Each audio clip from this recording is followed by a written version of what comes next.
ऐसी ही बेहतरीन कहानियाँ सुनने के लिए केपी नॉवल चैनल को लाइक, शेयर और सब्सक्राइब करें। आने वाली कहानियों के बारे में जानने के लिए हमारे टेलीग्राम से जुड़ें। लिंक डिस्क्रिप्शन में है। Talent awakening, draconic overlord of the apocalypse. अध्याय 291, युद्ध की गर्मी में सबक। एक्सल और ब्लिट्ज की आभा तीव्र होने लगी, जिससे ऊर्जा का विकिरण हुआ जो पूरे क्षेत्र में फैल गया। पहले बड़बड़ा रही भीड़ ने ध्यान दिया तो और भी जोर से चिल्लाने लगी। उनके साथ क्या हो रहा है? उनका मन ये जंगली हो रहा है। लीला की चौड़ी आंखें बीट्राइस की ओर घूम गईं। उनके साथ क्या हो रहा है? बीट्राइस ने अपनी बाहें पार की, उनके चेहरे पर हल्की मुस्कान थी। यह उनकी प्रतिभा को निखार रहा है। रश। लीला ने अपनी नज़र एक्सल और ब्लिट्ज पर फिर से डाली, उसकी हरी आंखें जिज्ञासा से चौड़ी हो गई थीं। तो ये रश है, उसने फुसफुसाते हुए कहा, भाई बहनों को देखते हुए कि उनकी आभा और भी भयंकर रूप से घूम रही थी। एंजो अखाड़े के किनारे पर खड़ा था, उसकी बाहें पार थीं, मुस्कुरा रहा था। हाँ, मुझे तो यह इतना भी आकर्षक नहीं लग रहा है, उसने कहा, हालांकि उसके लहजे से उसकी जिज्ञासा का पता चल रहा था। एक्सल ने अपने माथे से पसीने की बूंदें पोंछीं, उसके होंठ मुस्कुराहट में मुड़ गए। उसकी आभा एक हल्के पन्ने के रंग से चमक रही थी, हर सांस के साथ ऊर्जा की लहरें दिखाई दे रही थीं। उसके बगल में बैठी ब्लिट्ज ने धीरे धीरे सांस छोड़ी, उसकी आभा हवा में बुने हुए गुलाबी धागों की तरह चमक रही थी। उन्होंने एलिस्टर से आंखें मिलाईं, उनके हाव भाव तीव्र थे। एक्सल ने एक कदम आगे बढ़ाया, एक टूटे खंजर को उसकी ओर तानते हुए। हमें नहीं पता कि तुम इतने मजबूत कैसे हो, खासकर एक समनकर्ता के लिए। लेकिन मैं तुम्हें एक बात बता दूं, ब्लिट्ज ने बीच में कहा, उसका लहजा तीखा था। सिर्फ ताकत से लड़ाई नहीं जीती जा सकती। तुम्हारे पास ताकत है, जरूर, लेकिन तुम्हारी हरकतें, उनमें परिष्कार की कमी है। कोई कौशल नहीं, कोई असली फुटवर्क नहीं। एक्सल की मुस्कान और भी बढ़ गई जब उसने अपने टूटे खंजर की मूठ को हाथ में घुमाया। अब हम आपको दिखाएंगे कि एक सच्चा शारीरिक संवर्धन जागृत कैसे लड़ता है। धमाका। जब भाई बहनों ने विस्फोटक गति से एलिस्टर पर हमला किया तो भीड़ में हड़कंप मच गया।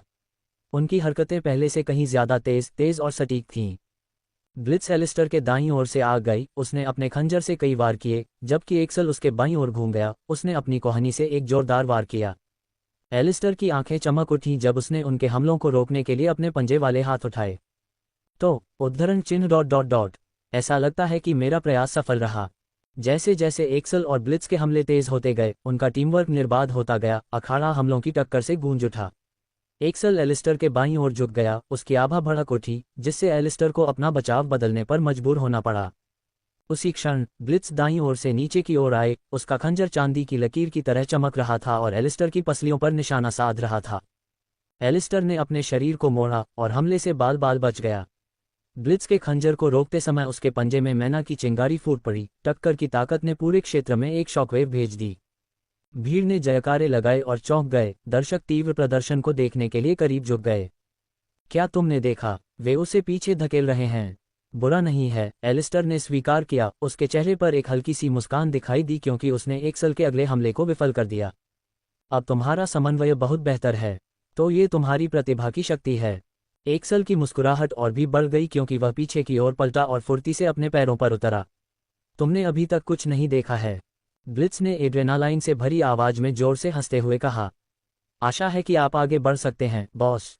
दोनों भाई बहन फिर से आगे बढ़े, उनकी आभा एलिस्टर पर निशाना साधते हुए दो धधकते धूमकेतुओं की तरह हवा में टकराए।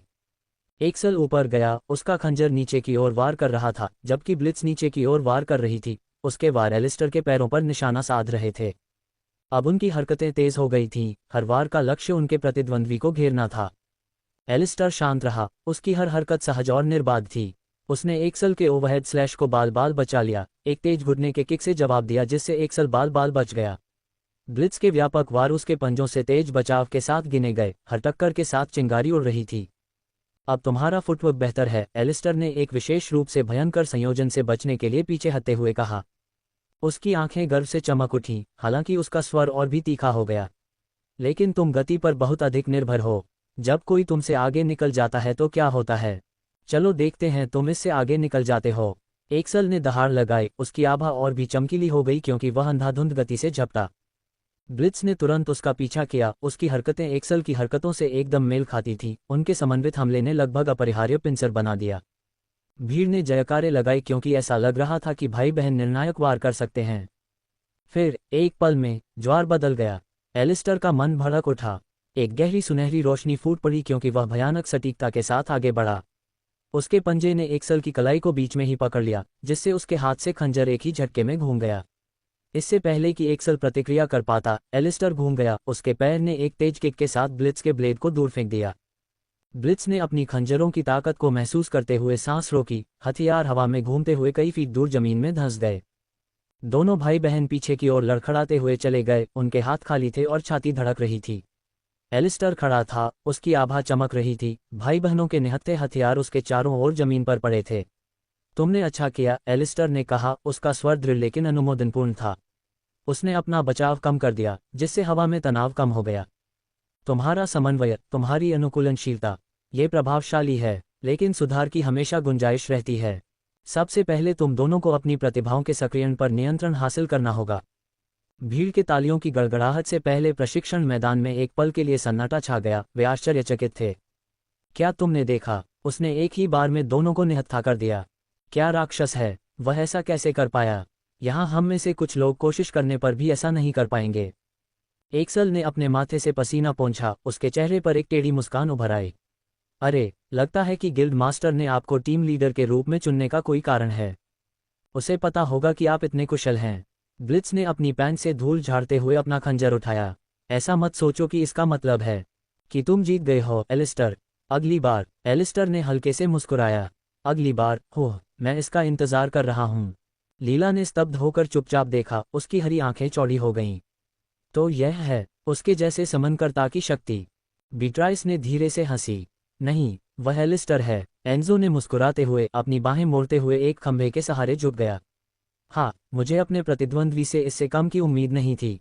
बीट्राइस और लीला आगे बढ़े। उनके चेहरे उत्साह से चमक रहे थे।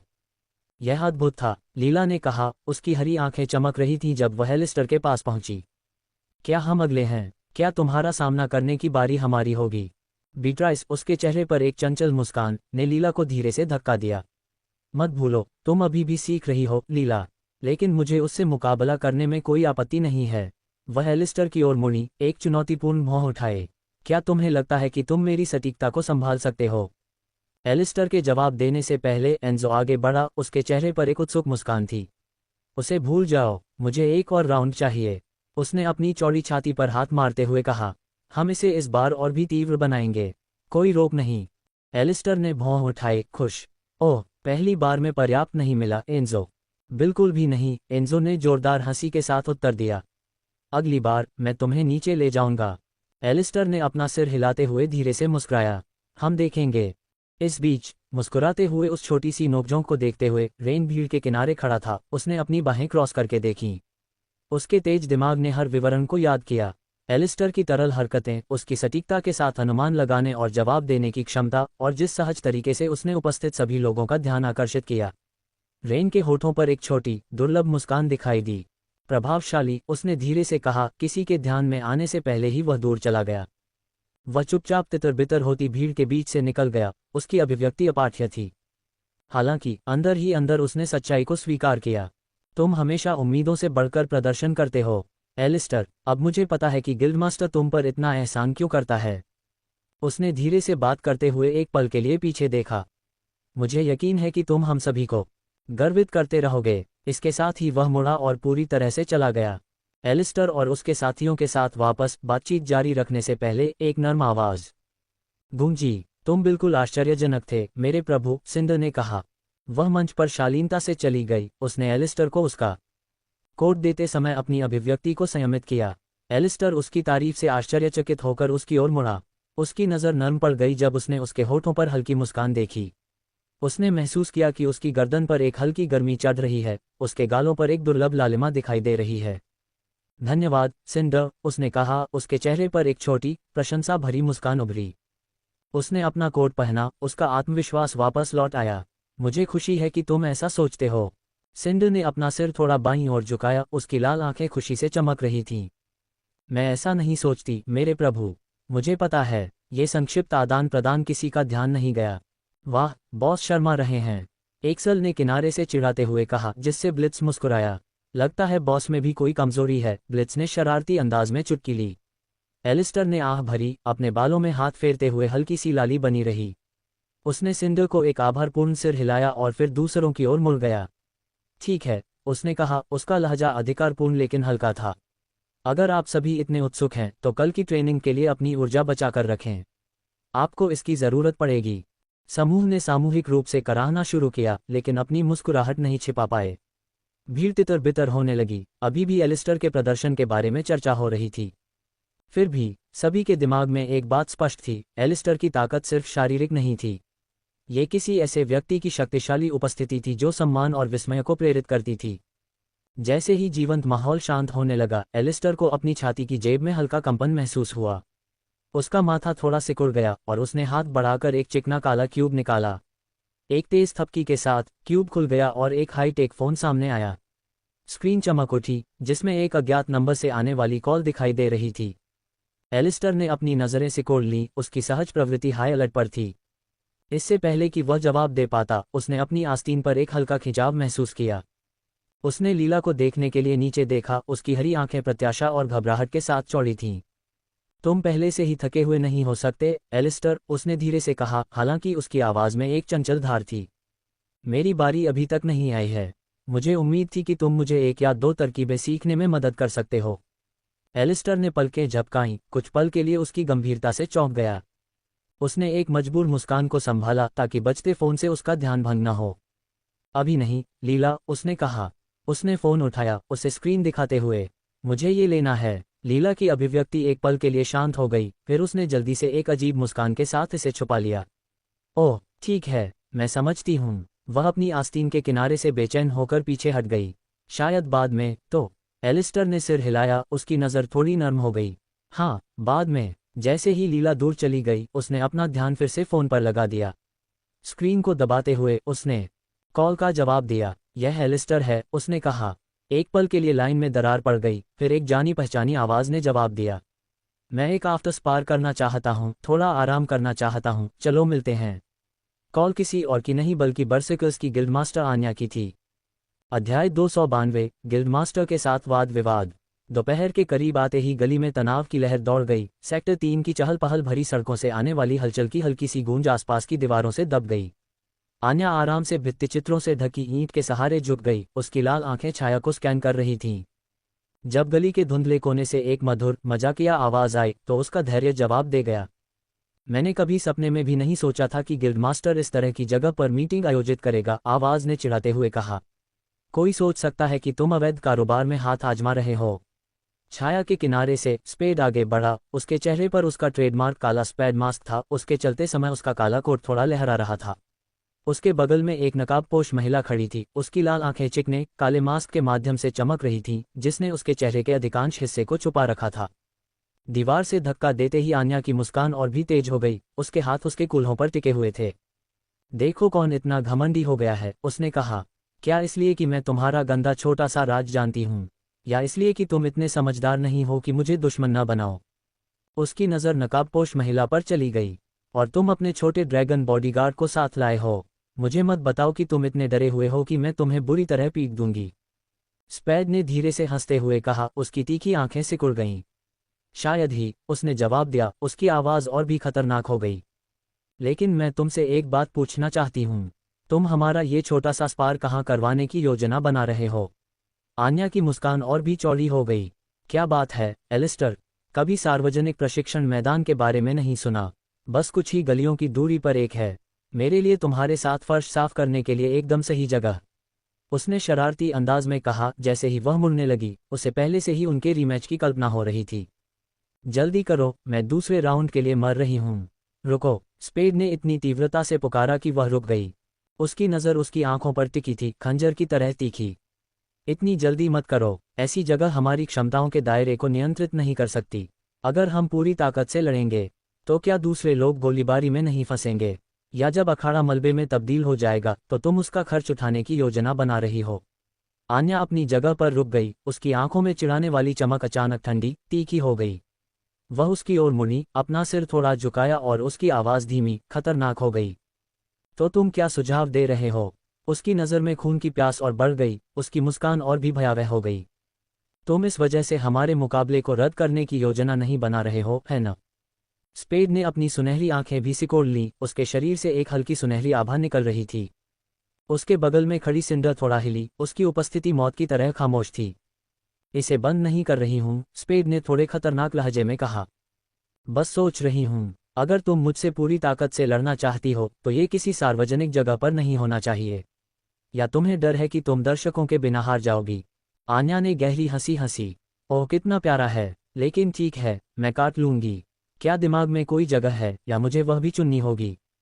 फिर उसने सुझाव दिया कि स्पेड अचानक अपने मुखौटे के नीचे मुस्कुराया। बंजर भूमि के बारे में क्या? आन्या ने पलकें झपकाईं, शब्द एक तेज ब्लेड की तरह अंदर धंस गए। उसका चंचल व्यवहार एक पल के लिए टूट गया, वह वास्तव में हैरान दिखी। बंजर भूमि, उसने दोहराया। क्या तुम्हें एहसास भी है कि तुम क्या कह रही हो? तुम हमें वहां से बाहर निकालने की योजना कैसे बना रही हो? यही है। उसकी बात पूरी होने से पहले ही स्पेड ने अपने विचारों में सिस्टम को आवाज लगाई।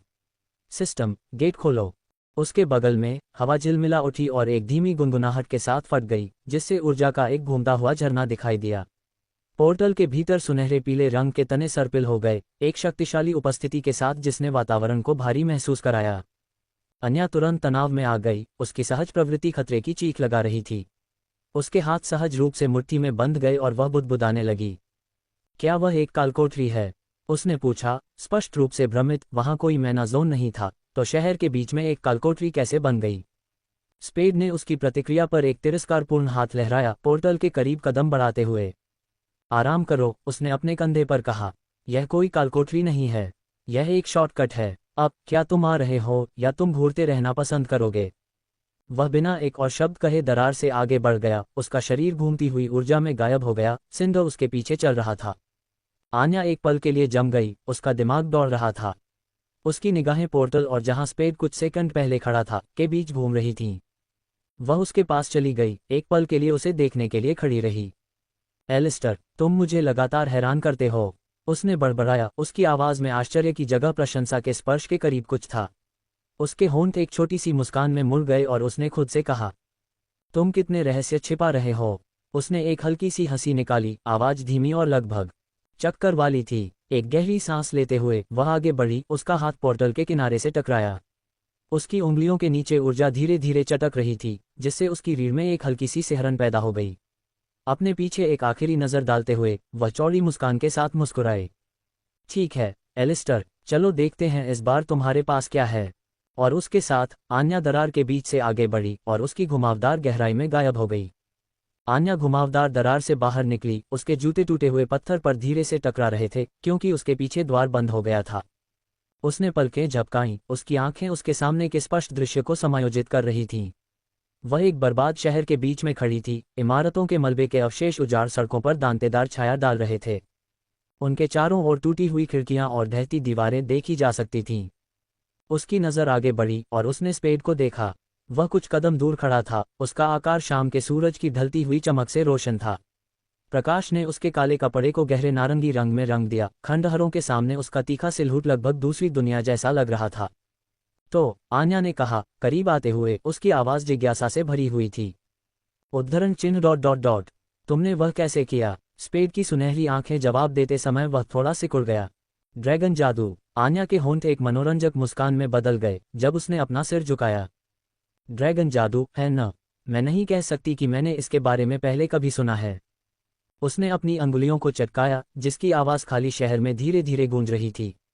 जितना मैं तुम्हारे दिमाग से यह जानना चाहूंगी कि यह कैसे काम करता है, मैं तुम्हें हराने के बाद हार स्वीकार करते हुए देखना ज्यादा चाहूंगी। स्पेड ने अपने मुखौटे के पीछे एक भान उठाए, लेकिन कुछ नहीं कहा। हर शब्द के साथ उसका आत्मविश्वास बढ़ता हुआ देख रहा था। तुम्हें देखने की बात कर रही हूं, आन्या ने एक धूर्त मुस्कान के साथ उसकी ओर इशारा करते हुए कहा। मुखौटा उतार दो, यहाँ सिर्फ हम तीन ही हैं, है न? अब और नाटक करने की जरूरत नहीं है। इसके अलावा, उसने कहा, उसकी मुस्कान चौड़ी हो गई, मैं तुम्हारे चेहरे पर भाव देखना चाहती हूं जब मैं आखिरकार जीत जाऊंगी। स्पेड ने उसे बहुत देर तक देखा, उसकी मुद्रा शांत थी लेकिन उसकी निगाहें तीव्र थीं। अंत में, उसने आह भरी, अपना दाहिना हाथ अपने चेहरे पर उठाया। मुझे लगता है कि तुम सही कह रही हो, उसने बेपरवाही से कहा। धीरे धीरे, उसने काला मुखौटा हटाया, जिसके नीचे उसका आकर्षक चेहरा दिखाई दिया। उसकी तीखी जबड़े की रेखा ने उसे उसके चारों ओर एक शाही, लगभग डराने वाली आभा दी, जबकि उसकी भेदी सुनहरी आंखें ढलती धूप में मंद मंद चमक रही थीं। उसके उलझे हुए काले बाल हवा में हल्के से सरसराहट करते हुए उसके चेहरे को ढंक रहे थे। आन्या ने पलकें झपकाईं, आधे सेकंड के लिए उसकी मुस्कान फीकी पड़ गई। जैसे ही उसने उसके चेहरे को देखा, लगभग ऐसा अभिनय किया जैसे कि ये पहली बार था जब उसने उसे देखा था। फिर उसका आत्मविश्वास पूरी ताकत से वापस आ गया और उसने एक धीमी सीटी बजाई। बुरा नहीं, उसने चिढ़ाते हुए कहा। हालांकि मैं कहूंगी कि यह शर्म की बात है कि तुम उस चेहरे को मुखौटे के पीछे छिपाते हो। लेकिन ऐसा मत सोचो कि एक बार जब हम शुरू करेंगे तो ये तुम्हें बचा लेगा। कुदाल नहीं। अब एलिस्टर ने हल्के से सर हिलाया, उसकी सुनहरी आंखें उसकी आंखों पर टिकी हुई थीं। हम देखेंगे कि इस बार कौन जीतता है। ओह शक्तिशाली गिल्ड मास्टर। आन्या की मुस्कान तीखी हो गई, उसने खुद को तैयार करते हुए अपनी मुट्ठियां भींच लीं। ओह, तुम बेहतर मान लो कि यह मैं होने जा रही हूं। आन्या ने सिंडर की ओर अपनी आंखें सिकोड़ लीं, उसकी नज़र स्टील की तरह तीखी थी। तुम अपनी छोटी राजकुमारी से क्यों नहीं कहती कि हमें थोड़ी जगह दे। एलिस्टर के बगल में शांति से खड़ी सिंडर ने अपना मुखौटा हटाया और अपना चेहरा दिखाया। फिर उसने ठंडे लहजे में जवाब दिया, आन्या को तिरस्कार के भाव से देखते हुए, तुम्हें अपनी जुबान पर काबू रखना चाहिए, इंसान। अगर मेरे मालिक की इच्छा होती तो मैं तुम्हें वहीं राख कर देती जहां तुम खड़ी हो, और कोई नहीं जान पाता कि हम जिम्मेदार थे। उसकी निगाहों में तिरस्कार और बढ़ गया। वास्तव में कोई यह अनुमान लगाने की भी नहीं सोच सकता कि हम जिम्मेदार थे। तुम अभी भी केवल इसलिए सांस ले रही हो क्योंकि मेरे मालिक ने तुम्हारे छोटे से अनुरोध को मानने का फैसला किया है। उनकी कृपा को गलत काम करने की अनुमति मत समझो। अगर तुम हिम्मत करो। बस, एलिस्टर ने अचानक बीच में टोकते हुए कहा। उसकी नज़र सिंडर पर पड़ी। एक तरफ हट जाओ, इस लड़ाई में हस्तक्षेप मत करो। सिंडर की उग्र आंखें एक पल के लिए चमक उठीं, लेकिन उसने आज्ञाकारी ढंग से अपना सिर झुका लिया, एक कदम पीछे हट गई। समझ गया मेरे प्रभु, उसने कहा। आन्या ने उसके पीछे हटने को देखा, उसके माथे पर स्पष्ट रूप से धड़कती हुई नसें थीं। तुम्हारे बुलावे में बहुत दम है, उसने दांत पीसते हुए अपनी अंगुलियों को चटकाते हुए कहा। मैं इसे फाड़ डालने की इच्छा से लगभग अभिभूत हो गई थी। बस हो गया, एलिस्टर ने दृढ़ता से कहा, उसका ध्यान फिर से केंद्रित करने के लिए आगे बढ़ा। उसका भाव शांत लेकिन तीव्र था। चलो हम यहाँ जिस लिए आए हैं उस पर ध्यान केंद्रित करें। हमारा मुकाबला। समय आ गया है, आन्या ने जवाब दिया, अपनी गर्दन हिलाते हुए और अपने कंधों को घुमाते हुए जैसे वह तैयार हो रही थी। अभी नहीं, एलिस्टर ने कहा, उसके होंठों पर एक हल्की सी मुस्कान थी। क्या हम इसे और अधिक रोचक बना सकते हैं? अध्याय 293। अधिपति के नुकीले दांत। गिल्डमास्टर की मुठ्ठियां।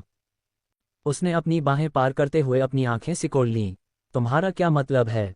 एलिस्टर की निगाहें चमक उठीं, उसकी आंखों का सुनहरा रंग मंद रोशनी में मंद चमक रहा था। एक शर्त, अगर मैं जीत गया तो तुम मुझ पर एहसान करोगे। कोई सवाल नहीं, कोई शिकायत नहीं। आन्या की मुस्कान लौट आए। और अगर मैं जीत गया? उसने अपना सिर थोड़ा झुकाया। अपना पुरस्कार बताओ। उसकी आंखों में शरारत भरी चमक थी क्योंकि उसने जवाब देने से पहले एक पल के लिए सोचा, अगर मैं जीत गया तो तुम मुझ पर एहसान करोगे। सिर्फ एक एहसान नहीं, बल्कि तुम एक महीने के लिए सहायक सदस्य के रूप में मेरे गिल्ड के लिए लड़ोगे। पीछे नहीं हटोगे। एलिस्टर ने धीरे से हंसी, आवाज़ धीमी और मनोरंजक थी। तुम्हारा यह मानना बहुत हिम्मत की बात है कि तुम जीत जाओगे, गिल्ड मास्टर। तुमने मुझे चुनौती देने की हिम्मत की, उसने जवाब दिया। तो क्या हमारा सौदा पक्का है? एलिस्टर अचानक वहां से गायब हो गया जहां वह खड़ा था। अगले स्टैंड में वह आन्या के सामने खड़ा था, लेकिन उसमें खून की कोई लालसा नहीं थी। उसे यकीन था कि वह उस पर हमला नहीं करना चाहता था, इसलिए वह तनाव में नहीं आई। एलिस्टर ने हाथ बढ़ाया, उसके चेहरे पर एक मुस्कान दिखाई दी। सौदा। आन्या ने उसका हाथ मजबूती से पकड़ लिया, उसकी पकड़ उसके आत्मविश्वास जितनी ही मजबूत थी। हारने के लिए तैयार हो जाओ, एलिस्टर।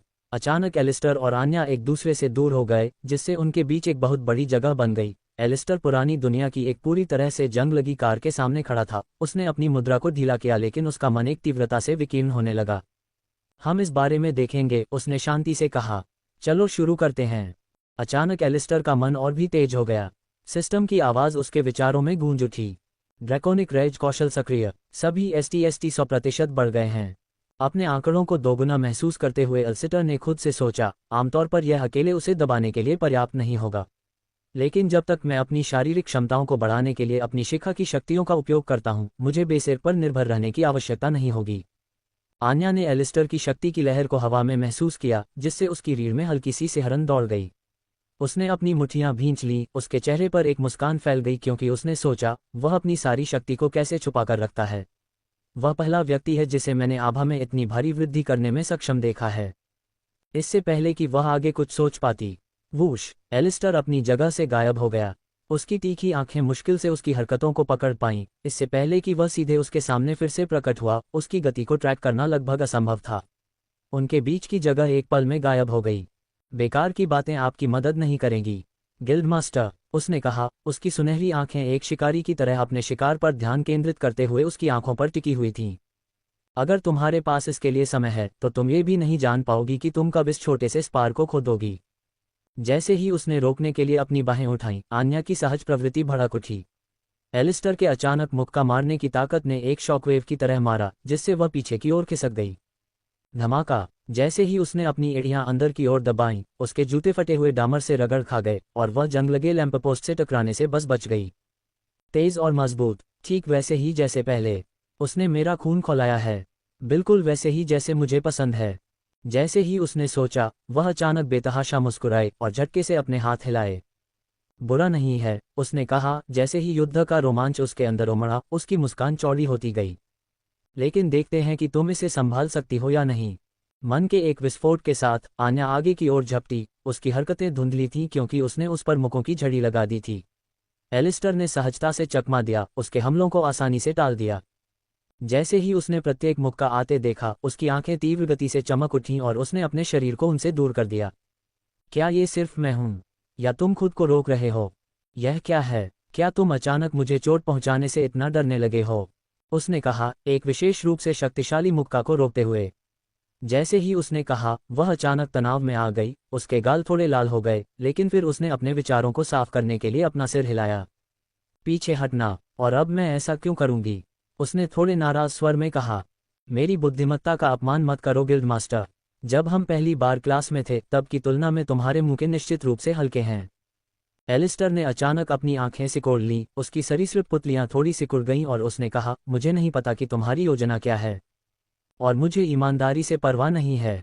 वह धीरे धीरे उसकी ओर चलने लगा और बात करना जारी रखा, क्योंकि अंत में मैं हमारे छोटे से खेल का विजेता बनूंगा। आन्या ने अपने दांत पीस लिए, उसके माथे पर एक व्यर्थ धड़कन थी। उसने अपनी मुठियां कस लीं और कहा, लगता है तुम बहुत घमंडी हो गई हो। उसका मन ऊपर उठ गया और हिंसक रूप से फट गया। ऐसा लग रहा था जैसे उसके बैंगनी बाल चमक रहे हों, क्योंकि उसका तीव्र मन वस्तुओं को उससे दूर धकेलने लगा। जब उसने अपना मन छोड़ा तो उसके नीचे की जमीन फट गई। उनके संयुक्त आभा की तीव्रता के टकराने पर धूल और मलबा उनके चारों ओर घूमने लगा, जिससे उनके चारों ओर की हवा सचमुच कंपन करने लगी। अब हम बात कर रहे हैं, एलिस्टर ने कहा। उसकी मुस्कान उसके साथ मेल खाती हुई थी। उनकी आंखें मिलीं और एक पल में दोनों लड़ा के एक दूसरे पर टूट पड़े। उनके टकराव ने बर्बाद शहर के दृश्य में सदमे की लहरें भेज दीं। बूम! अन्या की मुट्ठी एलिस्टर की खुली हथेली से टकराई। जब उसने उसे रोका, प्रभाव की ताकत ने हवा में एक सदमे की लहर भेजी।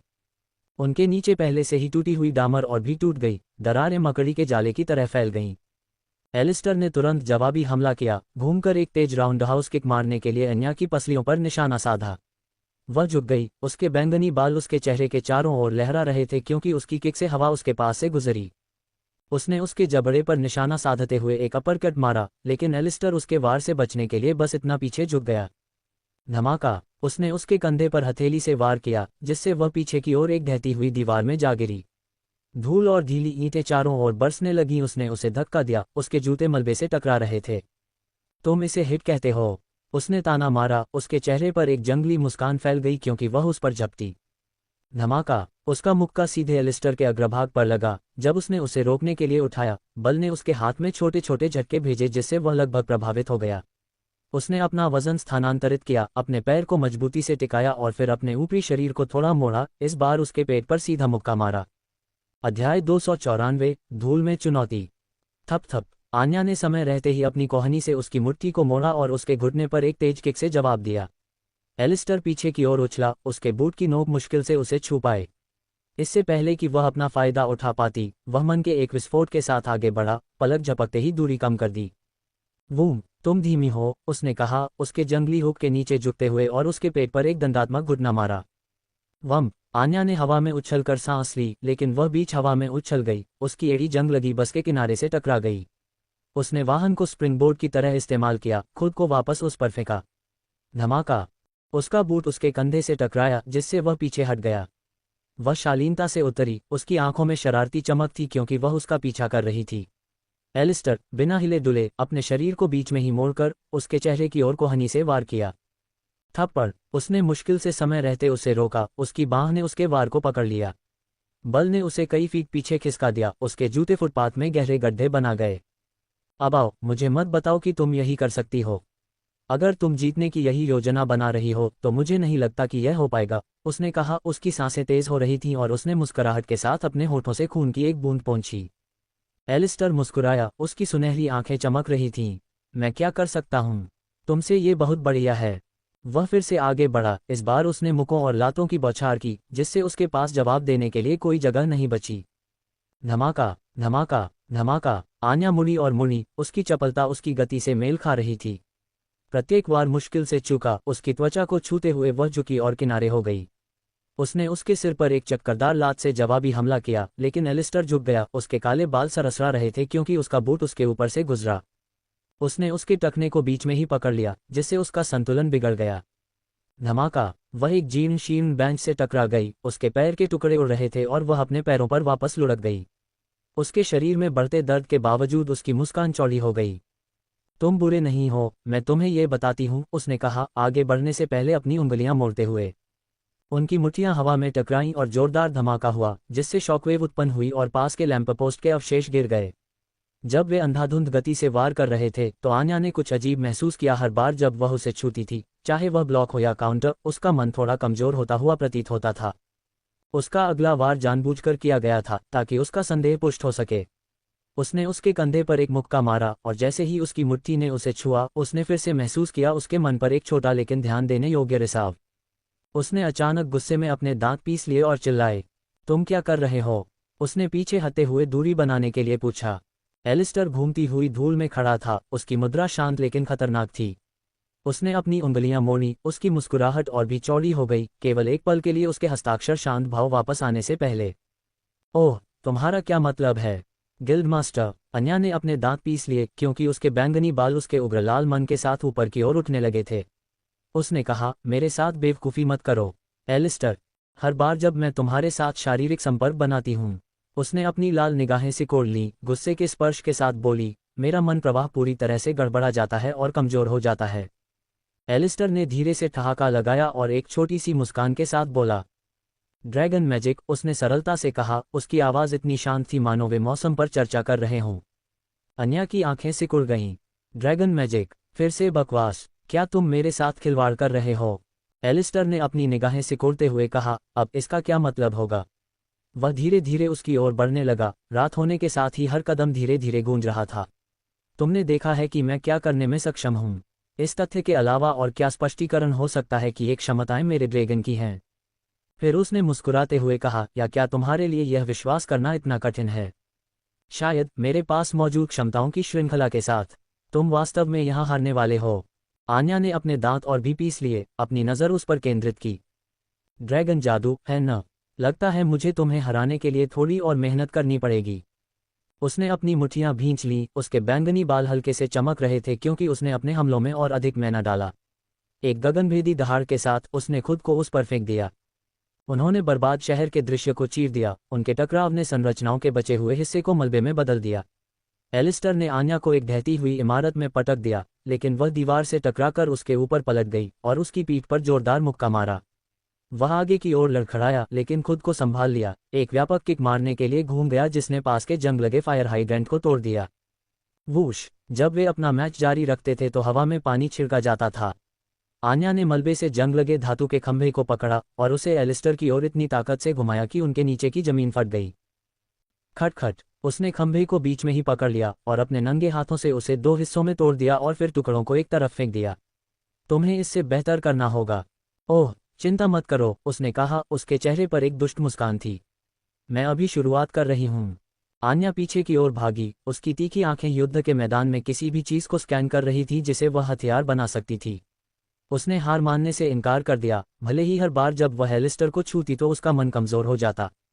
धूल और मलबे के बवंडर के बीच खड़े एलिस्टर ने लापरवाही से अपनी गर्दन तोड़ दी। उसकी चमकती सुनहरी आंखें उस पर टिकी हुई थीं। क्या बात है गिल्ड मास्टर, क्या आपके पास विचार खत्म हो रहे हैं? बिल्कुल भी नहीं, आन्या ने चिल्लाकर कहा। उसने अपना हाथ पास में मुड़े हुए स्टील बीम के ढेर की ओर बढ़ाया।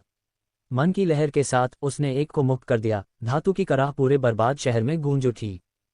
चीख। बीम एलिस्टर की ओर तेजी से बढ़ी, भाले की तरह घूमती हुई। उसने बिना किसी प्रयास के साइड स्टेप किया। धातु उसके पीछे जमीन पर एक बहरा कर देने वाली आवाज के साथ टकराई, जिससे धूल और बजरी का गुबार उठ गया। आन्या नहीं रुकी। जैसे ही उसने और मलबा फेंका, उसका मनोबल भड़क उठा। Dot dot. कंक्रीट के टुकड़े, छोड़े गए वाहन, यहां तक कि एक क्षतिग्रस्त लैंपपोस्ट भी। अध्याय 295। निरंतर संघर्ष। फुसफुसाहट। क्लैंग। क्रैश। एलिस्टर आसानी से बैराज के बीच से निकल गया। उसकी हरकतें लगभग ताना मारने वाली थीं। प्रत्येक प्रक्षेप्य उसके पास से इंच भर दूर जा गिरा, आसपास के क्षेत्र में टकराया और बढ़ते विनाश में इजाफा किया। जब उसने मलबे के एक टुकड़े को एक तरफ पटका तो चिंगारी उड़ी। उसकी सुनहरी आंखें मनोरंजन से चमक उठीं।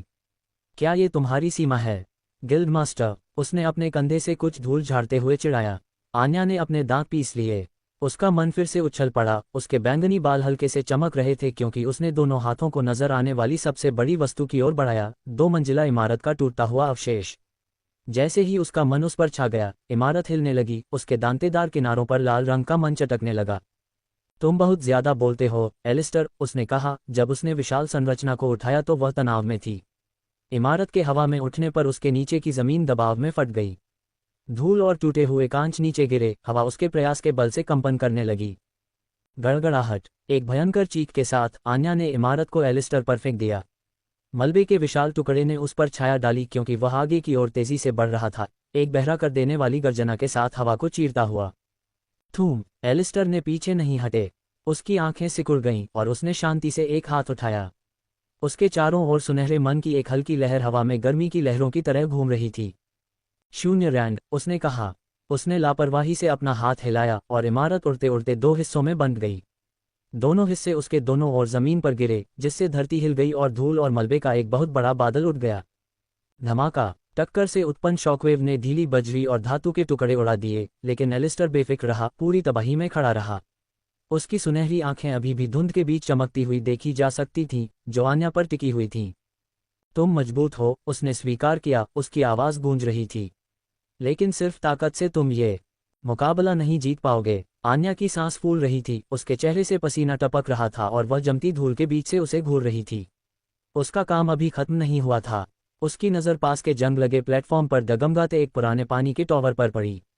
बिना रुके उसने उस पर मैना की एक धार भेजी, जिससे उसका सहारा टूट गया।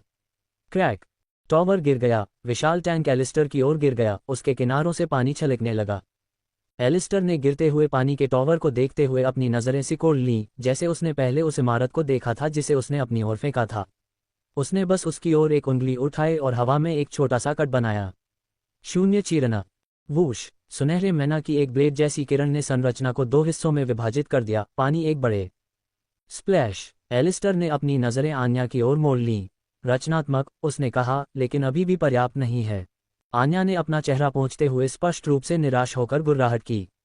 उसने अपनी बाहें पास में ही छोड़ी हुई पूरी तरह से जंग खाए वाहनों की कतार की ओर बढ़ा दी।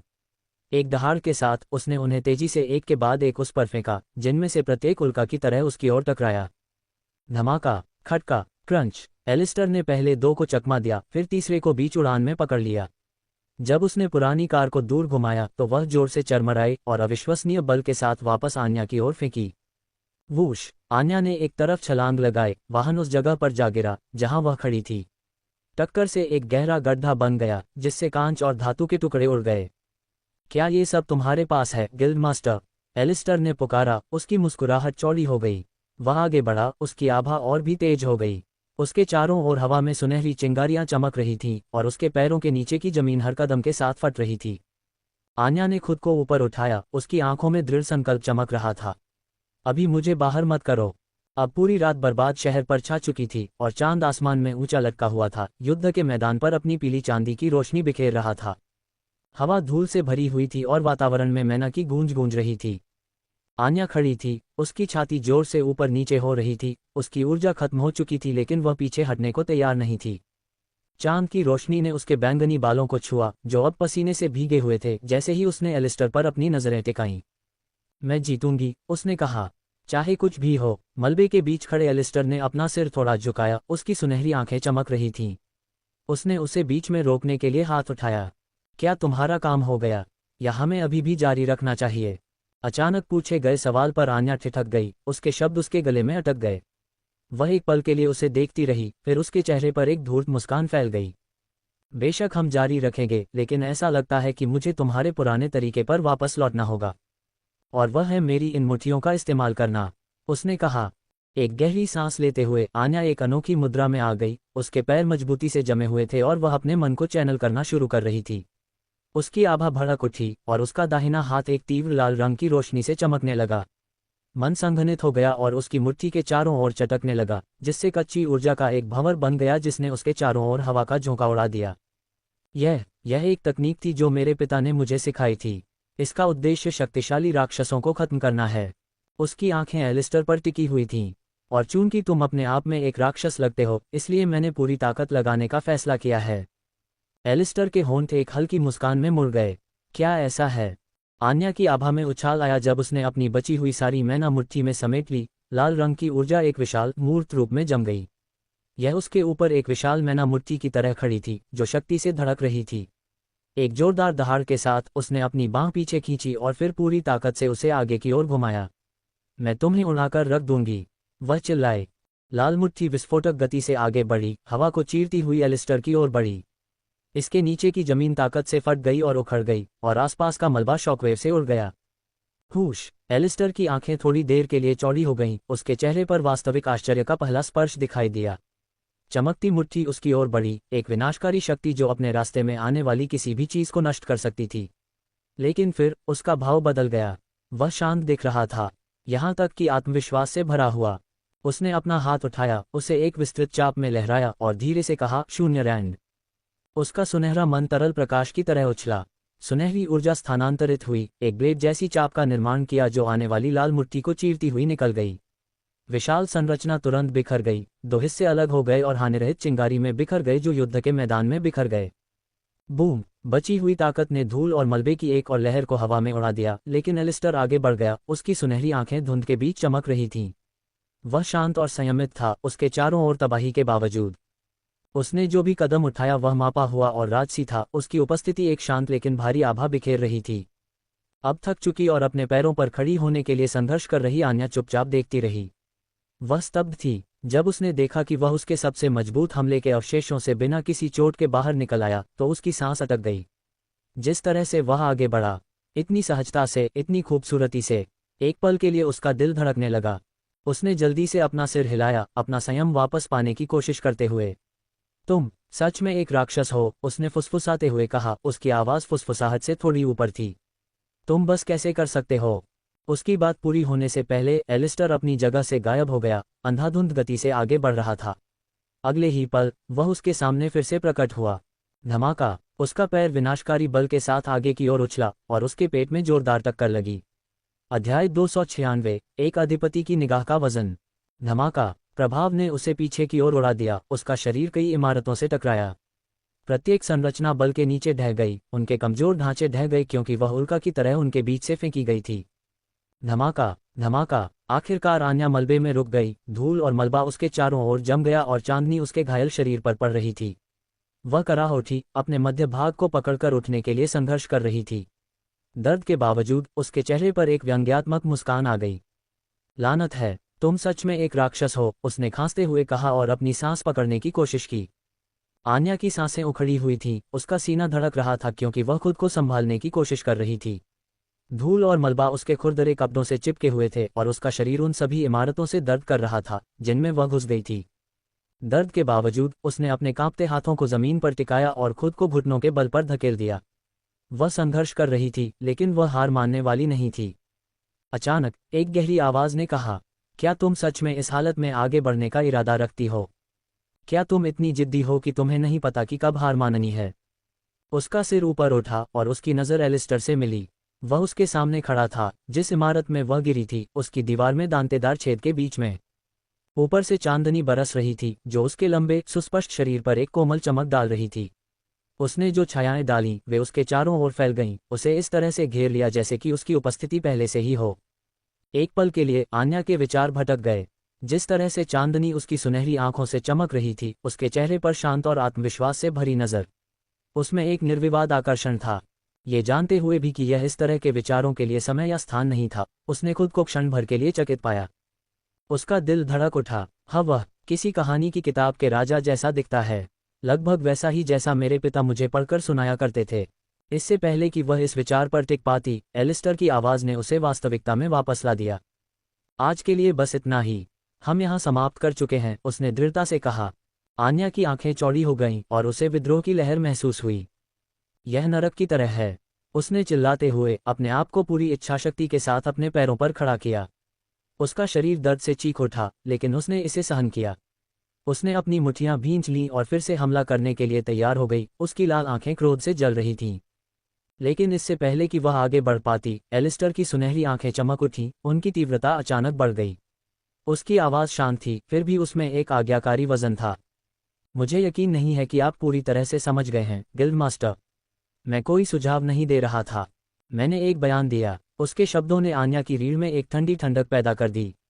एलिस्टर ने फिर अपने सिर में एक सिस्टम नोटिफिकेशन सुना। पत्थर की तरह दिखने वाली नज़र सक्रिय हो गई। आन्या का शरीर बीच में ही जम गया। वह हिल नहीं पा रही थी, एक उंगली भी नहीं। वह घबरा गई क्योंकि वह उस अदृश्य शक्ति से जूझ रही थी जो उसे जगह पर जकड़े हुए थी, लेकिन इसका कोई फायदा नहीं था। उसके अंगों ने जवाब देने से इनकार कर दिया, मानो वे पत्थर बन गए हों। क्या बकवास है, मैं अपना शरीर क्यों नहीं हिला सकती? क्या वह जिम्मेदार है? क्या ये किसी और तरह का ड्रैगन जादू है? ये कैसे संभव है? वह कितनी क्षमताओं का उपयोग कर सकता है? उसने हताश होकर सोचा, लेकिन उसका शरीर पूरी तरह से एलिस्टर की दया पर था। एलिस्टर करीब आया, उसके जूते उसके नीचे मलबे से टकरा रहे थे। चांदनी में चमकती उसकी सुनहरी आंखें कभी उसकी आंखों से नहीं हटीं। चूंकि तुम उस स्थिति के दायरे को पूरी तरह से नहीं समझ पा रही हो जिसमें तुम खुद को पाती हो, मुझे तुम्हें समझाने दो। एलिस्टर उससे दूर हो गया, दीवार में छेद की ओर मुंह करके और खंडहर इमारतों को देखते हुए। उसकी नज़रें उन संरचनाओं पर टिकी थीं जो खुद ही ढह गई थीं, ज्यादातर पूरी तरह से मलबे में तब्दील नहीं हुई थीं। ध्यान से देखो, एलिस्टर ने शांति से कहा। अपनी एक उंगली से हवा में एक सीधी रेखा खींचते हुए उसने फिर से कहा, शून्य चीरना। एलिस्टर द्वारा हवा में खींची गई रेखा से एक सुनहरी किरण जैसा पंजा प्रहार फूट पड़ा, ऊर्जा का एक चमकदार वार बर्बाद शहर को चीरता हुआ। वूश, पंजे जैसा प्रक्षेपण आगे की ओर गर्जना करता हुआ आगे बढ़ा, जिसने अपने रास्ते में बर्बाद इमारतों को एकदम सही हिस्सों में विभाजित कर दिया। हवा अपनी शक्ति से कंपन करने लगी, जैसे दीवारें ढह गईं, मलबा बाहर की ओर फट गया और शहर के अवशेष अचानक विनाश के नीचे हिल गए। क्रैश! तकनीक के झटकों से जमीन कांप उठी। जैसे ही धूल का बादल उठा, एलिस्टर के मन की सुनहरी चमक से रोशन हुआ। जैसे ही हमला खत्म हुआ, वह धीरे धीरे आन्या की ओर मुड़ा। उसका चेहरा ठंडा था, लगभग दूर, उसकी सुनहरी आंखें आत्मविश्वास से चमक रही थीं। तो तुम देखो, अगर मैं तुम्हें शुरू से ही खत्म करना चाहता तो कर सकता था, उसने कहा। उसकी आवाज़ शांत लेकिन भारी थी। आन्या की लाल आंखें उसकी आंखों से टकरा गईं, उनकी गहराई में विद्रोह और सदमे की झलक थी।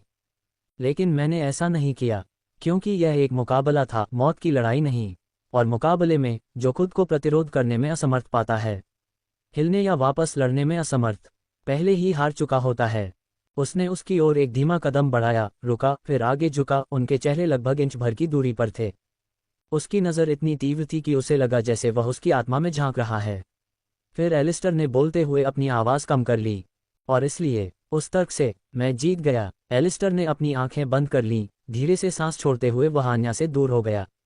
सिस्टम की शांत अधिसूचना उसके दिमाग में गूंज उठी। पत्थरीकरण निष्क्रिय हो गया। आन्या अचानक अपने घुटनों पर गिर गई, सांस के लिए हौंफने लगी क्योंकि उसके ऊपर अदृश्य पकड़ गायब हो गई। उसने अपनी छाती को पकड़ लिया, गहरी सांसें लीं। तुमने मुझे लगभग मौत के घाट उतार दिया, उसने उसे घूरते हुए, हौंफते हुए चिल्लाया। एलिस्टर ने एक भौं उठाए, उसके दिमाग में एक विचार कौंध रहा था। क्या कौशल सांस लेने से भी रोकता है? लगता है कि यह एक अनपेक्षित लाभ है। उसने कुछ नहीं कहा, उसे देखा क्योंकि वह कांपते हुए अपने पैरों पर खड़ी हो रही थी। उसकी लाल आंखें इधर उधर घूम रही थीं, उनके चारों ओर मलबे को देख रही थीं। इमारतें साफ साफ दो हिस्सों में विभाजित हो गई थीं, धूल के बादल अभी भी हवा में घूम रहे थे और एलिस्टर के चेहरे से हल्की सुनहरी चमक गायब हो रही थी, माना तुम वाकई कुछ और ही हो, उसने अपनी फटी आस्तीन से कुछ धूल झाड़ते हुए कहा। ऐसी शक्ति के साथ तुम आसानी से एक गिल्ड मास्टर बन सकते हो। तारीफ में दिलचस्पी न लेते हुए एलिस्टर ने अपनी नज़र उसकी ओर घुमाई। तो, उसने लापरवाही से कहा, तुम मुझ पर एहसान करोगी? आन्या ने पलक झपकाई, फिर उसकी ओर आंखें सिकोड़ लीं। उसके माथे पर एक नस फड़क उठी, फिर उसने दांत पीस लिए। तुम्हें पता है, तुम्हारी आवाज़ मुझे परेशान करने लगी है, उसने अपनी बाहें मोड़ते हुए कहा। क्या तुम्हें कोई सम्मान नहीं है? एलिस्टर ने अपना सिर थोड़ा झुकाया, उसकी सुनहरी आंखें उस पर टिकी थीं। क्या ये तुम्हारे हारने के बाद अपने गौरव को वापस पाने का प्रयास है? उसने पूछा, उसके चेहरे पर निराशा का भाव था। आन्या अपने शब्दों में लड़खड़ा रही थी, उसका चेहरा गर्म हो रहा था। ये बात नहीं है, वह हकलाते हुए बोली। फिर एक नर्म स्वर के साथ उसने कहा, इसके अलावा मुझे गिल्डमास्टर कहना बंद करो। बस, आन्या ठीक रहेगी। एलिस्टर की भौहें थोड़ी सिकुड़ गईं। क्या लेडी आन्या या गिल्डमास्टर आन्या अधिक उपयुक्त नहीं होंगे? उसने अजीब तरीके से पूछा। आन्या की अभिव्यक्ति थोड़ी गहरी हो गई, उसकी आंखों में गुस्से की झलक दिखाई दी। ओह, तो अब तुम सम्मान करना चाहते हो? मुझे इसकी ज़रूरत नहीं है। एलिस्टर ने कंधे उचकाए, उसकी अभिव्यक्ति तटस्थ थी। समझ गया, आन्या। उसका नाम उसकी जुबान से आसानी से निकल गया और एक पल के लिए आन्या जम गई। उसके गाल हल्के गुलाबी रंग के हो गए। जैसे ही उसने जल्दी से अपना सिर दूसरी ओर घुमाया, फिर से अपनी आस्तीन से गंदगी झाड़ने का नाटक किया। एलिस्टर ने उसके अजीब व्यवहार को देखते हुए भौहें उठाईं। क्या बात है? आन्या ने जल्दी से अपना गला साफ किया, अपना संयम वापस पाया। वह वापस उसकी ओर मुड़ी, उसकी अभिव्यक्ति फिर से शांत और संयमित थी। मैं ठीक हूँ, उसने दृढ़ता से कहा। और उस एहसान के बारे में? चूंकि तुम जीत गए, तुम क्या चाहते हो? अध्याय 297, एक विचित्र अनुरोध। रात का समय था। चांद ने नीचे शहर के नज़ारे पर चांदी की चमक बिखेरी। गली में जहां एलिस्टर और गिल्डमास्टर आन्या पहले मिले थे, एक पीला पोर्टल खुला। वूश! अरे, मैं पूरी तरह से दुखी हूँ। दरार की गहराई से एक आवाज़ गूंजी। जल्द ही उसकी चमकीली चमक से एक आकृति उभरी, उनके गहरे बैंगनी बाल पोर्टल की रोशनी से जगमगा रहे थे। यह कोई और नहीं बल्कि गिल्डमास्टर आन्या थी। उसने अपना कंधा घुमाया, एलिस्टर के साथ हुई गहन स्पैरिंग सेशन से होने वाले दर्द को कम करने की कोशिश कर रही थी। वह अचानक गली के बीच में रुक गई, पोर्टल को देखने के लिए मुड़ी क्योंकि यह धीरे धीरे उसके पीछे बंद हो रहा था। फिर उसने एक छोटी सी हंसी निकाली। हालांकि यह वर्षों में मेरा सबसे मज़ेदार अनुभव था। मैं हार गई हो सकती हूँ, लेकिन फिर भी यह अद्भुत था। उसके चेहरे पर कुछ पलों तक मुस्कान बनी रही, उसके हाव भाव में प्रशंसा का भाव था। वह देखती रही कि पोर्टल आखिरकार पूरी तरह से बंद हो गया, और देखती रही कि मैना के बचे हुए अवशेष टिमटिमाते हुए हवा में गायब हो गए। एलिस्टर, अब तुमने मुझे उत्सुक कर दिया है, उसने खुद से कहा। उसकी निगाहें थोड़ी सिकुड़ गईं क्योंकि उसके विचार भटक रहे थे। तुम इतनी जल्दी इतनी ताकतवर कैसे हो गई? शब्द उसके दिमाग में घूम रहे थे, जैसे कोई पहेली हो जिसे वह ठीक से समझ नहीं पा रही थी। उसके बारे में कुछ था, उसकी उपस्थिति, उसकी शक्ति, उसका खुद को संभालने का तरीका, जो आकर्षक और रहस्यमय दोनों था। वह इस विचार को नहीं मिटा पा रही थी कि वह आंखों से दिखने वाले से कहीं ज्यादा है। आन्या फीके पड़ते पोर्टल से दूर हो गई, अपने बालों में हाथ फेरते हुए, अपने रास्ते पर चलते हुए उसके विचार बदल रहे थे। लेकिन जैसे जैसे वह चलती गई, उसकी जिज्ञासा बढ़ती गई, जो उसे एलिस्टर के रहस्य में और भी गहराई तक ले गई। और मुझे आश्चर्य है, तुम वास्तव में क्या खोज रही हो? उसका मन एलिस्टर के अजीब पक्ष की ओर चला गया। मुझे सूचित करें कि क्या आपकी कोई टीम ड्रैगन से संबंधित कालकोठरी पर छापा मारने वाली है? मुझे पता है कि मैं शर्त हार गया, लेकिन यह, आप मुझसे अपने पूरे गिल्ड की स्थिति से समझौता करने के लिए कह रहे हैं। क्या आप खुद को भी सुन रहे हैं? एलिस्टर की निगाह स्थिर, अडिग रही, हालांकि जिज्ञासा का एक स्पर्श उसकी सुनहरी आंखों में तब आया जब आन्या ने अचानक एक नया विचार पाकर अपनी उंगली उठाई। आप छापे में शामिल क्यों नहीं हो सकते? यदि आप इन ड्रैगन कालकोठरी में से किसी एक में जाने के लिए इतने ही इच्छुक हैं, तो हमारी टीम का हिस्सा बनकर क्यों नहीं जाते? आप किसी को भी दरकिनार नहीं करेंगे, और यह मेरे गिल्ड की प्रतिष्ठा को बरकरार रखता है। ये जीत जीत है। एलिस्टर रुक गया, उसका सुझाव हवा में लटका हुआ था। उसने उसके शब्दों पर ध्यान से विचार किया, अपने दाहिने हाथ को अपने जबड़े के नीचे रखते हुए फायदे और नुकसान का वजन किया। अंत में अपने सिर को थोड़ा झुकाते हुए उसने एक छोटा सा सिर हिलाया। आपकी बात सही है, छापे में शामिल होना कारगर है। मैं इस बात से सहमत हूँ। इस बात से राहत महसूस करते हुए कि उसने बातचीत को कम विवादास्पद दिशा में मोड़ दिया था, आन्या ने एक सांस छोड़ी जिसे उसने महसूस नहीं किया था कि वह रोके हुए थी। लेकिन उसकी जिज्ञासा अभी भी उसके भीतर जल रही थी। आप ड्रैगन कालकोठरी में आखिर क्या खोजने की उम्मीद कर रहे हैं? एलिस्टर ने अपनी नज़र रात के आसमान की ओर घुमाई। चांदनी की हल्की सी रोशनी उस पर पड़ रही थी। एक पल के लिए वह विचारों में खोया हुआ लग रहा था, उसकी अभिव्यक्ति थोड़ी नरम पड़ रही थी। सुराग, मुझे लगता है, उसने आखिरकार कहा, उसकी आवाज़ में एक असामान्य स्पर्श की उदासी और दृढ़ संकल्प था। आन्या ने थोड़ा भौहें सिकुड़ी, उसकी जिज्ञासा और गहरी होती गई। किस बात का सुराग? लेकिन एलिस्टर ने जवाब नहीं दिया। इसके बजाय वह आसमान को घूरता रहा। उसकी रहस्यमयी चुप्पी ने आन्या को पहले से कहीं ज्यादा उत्सुक बना दिया। वह जो भी खोज रहा था, ये स्पष्ट था कि यह कुछ बहुत ही व्यक्तिगत था, कुछ ऐसा जो उसे उद्देश्य के साथ आगे बढ़ाता था। गली में वापस आकर आन्या ने अब खाली जगह पर एक आखिरी नज़र डाली जहां पोर्टल गायब हो गया था। एक आह भरते हुए वह आखिरकार शहर की चहल पहल भरी सड़कों पर निकल पड़ी। चांदनी नियॉन साइन की चमक के साथ मिलकर एक नर्म लेकिन असली माहौल बना रही थी। जैसे जैसे वह चलती गई, उसकी नज़र उसके खुरदुरे कपड़ों पर पड़ी। उसकी आस्तीन फटी हुई थी और उसके लड़ाकू जूते एलिस्टर के साथ उसकी तीखी नोकझोंक से घिस गए थे। उसने कपड़े पर हाथ फेरते हुए आह भरी। बढ़िया, मैं कल के कचरे की तरह दिख रही हूँ। लगता है मुझे रिप्लेसमेंट के लिए किसी दुकान पर जाना होगा। जैसे ही वह कोने को मोड़ने वाली थी, उसकी छाती की जेब से एक हल्का कंपन हुआ। थोड़ा भौहें सिकोड़ते हुए उसने हाथ बढ़ाया और एक छोटा चिकना काला क्यूब निकाला। एक त्वरित टैप के साथ क्यूब एक होलोग्राफिक सेल फोन में फैल गया। इसका चमकता हुआ इंटरफेस उसकी हथेली के ठीक ऊपर तैर रहा था। कॉलर आईडी पर एक नाम प्रदर्शित था, क्लॉस। उत्तर देने के लिए स्वाइप करने से पहले आन्या ने एक भान उठाए। उसने होलोग्राफिक फोन को अपने कान पर रखा और बेपरवाही से बोली, क्या बात है, क्लॉस। लाइन के दूसरे छोर पर क्लॉस की आवाज़ घबराहट में फूट पड़ी। क्या बात है, तुम कहाँ थे? मैं तुम्हें हर जगह ढूंढ रहा था। उसकी आवाज़ में चिंता और हताशा दोनों थी। क्या तुम्हें पता है कि तुमने मुझे कितना तनाव में डाल दिया है? तुमने मुझे सारे कागजात, सारी योजनाएं और क्लॉस, आन्या ने बीच में टोका। मुझे माफ़ करना, ठीक है। मैंने तुम्हें बताया था कि मैं एक स्पार के लिए बाहर जा रही हूँ। कुछ देर की खामोशी छा गई, फिर क्लॉस की आवाज़ वापस आए, अब सदमे से भरी हुई। तुम्हें वाकई स्पार करने के लिए कोई मिल गया? सच में? कृपया मुझे बताओ कि तुमने किसी को नहीं मारा। धरती पर कौन तुम्हारे साथ रह पाएगा? अध्याय 298, खोज। अन्या ने धीरे से ठहाका लगाया। उसके होठों पर एक चंचल मुस्कान दिखाई दी जब उसने जवाब दिया, ओह, मैं मैच नहीं कर पाए।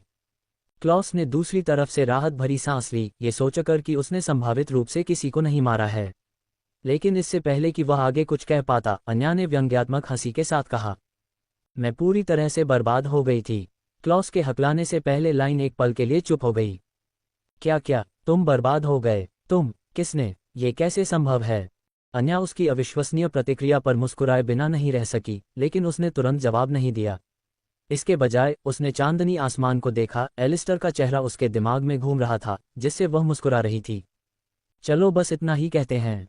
उद्धरण चिन्ह ... वहाँ हमेशा कोई न कोई मजबूत होता है, क्लॉस। क्लॉस ने नाटकीय ढंग से कराहते हुए कहा, यही कारण है कि तुम मुझे तनाव में डाल रहे हो। ये व्यक्ति कौन है? स्पेड जितना ही शक्तिशाली। उसी शहर में जब तुम्हें इनकी ज़रूरत होती है तो ये सभी प्रतिभाशाली पावरहाउस कहाँ होते हैं? वे किसी गिल्ड से क्यों नहीं जुड़े हैं?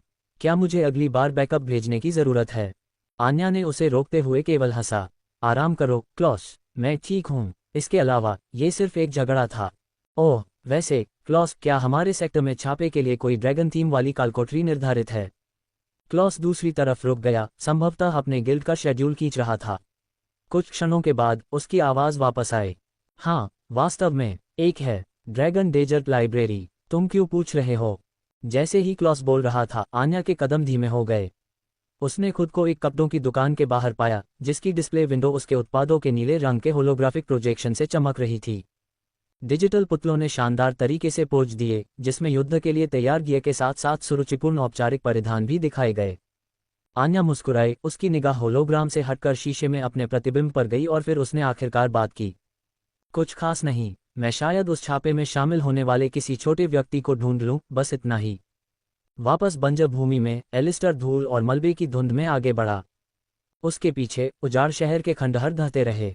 कमजोर इमारतें हिलने लगीं और ढह गईं, मलबे के ढेर में तब्दील हो गईं, जिससे टूटी सड़कों पर छोटे छोटे झटके गूंजने लगे। एक ऊंची इमारत पूरी तरह से ढह गई, इसकी दीवारें अंदर की ओर मुड़ गईं और बगल की एक इमारत पर गिर गईं। दूर से आ रही गड़गड़ाहट की तरह बंजर भूमि में आवाज गूंज उठी। एलिस्टर ने एक नज़र भी नहीं डाली। वह शांति से आगे बढ़ा, मानो उसके पीछे की अराजकता महत्वहीन हो। जैसे ही वह धूल के पर्दे से बाहर निकला, वह एक खुले मैदान में पहुंचा, जहां सिंडर उसका इंतजार कर रहा था। चांदी के बालों वाली ड्रैगनेस अपने मानवीय रूप में उसके पास आते ही मुस्कुराहट के साथ अपना सिर झुका लिया। आप हमेशा की तरह उज्ज्वल थे, मेरे प्रभु। मुझे विशेष रूप से पसंद आया कि आपने उस मानव को उसकी जगह पर कैसे रखा। गिल्डमास्टर हो या न हो, उसे याद दिलाने की जरूरत थी कि ऊपर कौन खड़ा है। एलिस्टर ने अपनी आस्तीन से धूल झाड़ते हुए हल्के से मुस्कुराया। बस हो गया। अब जो मायने रखता है वह है हाथ में काम। सिंडर सीधा हुआ, फिर जिज्ञासा से अपनी आंखें सिकोड़ लीं। तो खोज। वास्तव में एलिस्टर ने अपनी नज़र बंजर भूमि के विस्तार की ओर घुमाई। जैसे ही उसका सुनहरा मन उसके शरीर से निकलने लगा, हवा भारी हो गई। उसने अपना हाथ उठाया। आ गया मेरे ड्रैगन। उसने शांति से बात की, फिर भी उसके चारों ओर की हवा कंपन कर रही थी। उसके शब्दों के पीछे की शक्ति ने उसके नीचे की जमीन को हिला दिया। वूश, क्रैकल, अचानक हवा चमक उठी, क्योंकि ब्रह्मांडीय दरारें उसके पीछे आकाश को चीरती हुई निकल रही थीं। दरारों से उसके ड्रैगन जनरल और वाइवन निकले, उनके शक्तिशाली रूप सहज अनुग्रह के साथ हवा को चीरते हुए निकल रहे थे। एक शक्तिशाली धमाके के साथ टेरा, ड्रैवन, अल्जुरिंग और मार्गरेट उभरे। वे एलिस्टर के पास गए, प्रत्येक ड्रैगन एक घुटने पर गिर गया, उनके सिर झुके हुए थे। हम अपने भगवान को अपना सम्मान देते हैं, उन्होंने कहा। वाइवन, जिनके विशाल शरीर जमीन से थोड़ा ऊपर लटके हुए थे, ने सम्मान में अपने सिर नीचे कर लिए, उनकी आंखें वफादारी से भरी हुई थीं क्योंकि वे अपने आदेशों की प्रतीक्षा कर रहे थे। एलिस्टर की नज़र उन पर टिकी रही। फिर उसने कहा, आप उठ सकते हैं। समझ गए। वे अपनी पूरी ऊंचाई पर खड़े हो गए। मार्गरेट अचानक एक हल्की सी हंसी के साथ उसकी ओर दौड़ी। मेरे प्रभु, मुझे आपकी याद आ रही है, उसने कहा। उसकी आवाज़ गर्मजोशी और उत्साह से भरी हुई थी क्योंकि वह लगभग उससे टकरा गई थी। एलिस्टर ने उसकी ओर देखा और धीरे से बोला, शांत हो जाओ मार्गरेट। आज रात हमें बहुत कुछ करना है, इसलिए मेरे पास तुम्हारे किसी और खेल के लिए समय नहीं है। उसने कुछ देर के लिए मुंह बनाया लेकिन जल्दी से सीधी हो गई। बेशक मेरे प्रभु, उसने तुरंत मुस्कुराते हुए कहा। एलिस्टर ने अपने जनरलों और वाइवन को हल्का सा इशारा किया। हमारे पास बर्बाद करने के लिए कोई समय नहीं है। आज रात हम एक चंद्र पत्थर की खोज जारी रखेंगे। फिर एलिस्टर ने अपनी नज़रें सिकोड़ लीं, उसकी पीली आंखें चमक उठीं, जैसे वह बोल रहा हो। लेकिन आज रात हम तब तक वापस नहीं लौटेंगे जब तक हम इसे नहीं पा लेते। एलिस्टर के चारों ओर की हवा में कंपन हुआ क्योंकि उसकी त्वचा से एक सुनहरी चमक निकल रही थी। उसकी सांसें धीमी हो गईं, उसका आसन बदल गया क्योंकि उसका ड्रैकोनिक परिवर्तन शुरू हो गया। उसकी त्वचा से काले, सफ़ेद और सुनहरे रंग के शल्क उभरे, जो तेजी से फैलते हुए उसके पूरे शरीर को ढकने लगे। पूरी तरह से ढक जाने के बाद उसकी रीढ़ से एक शक्तिशाली विस्फोट हुआ और एक चटकने वाली आवाज के साथ उसकी पूंछ उभरी।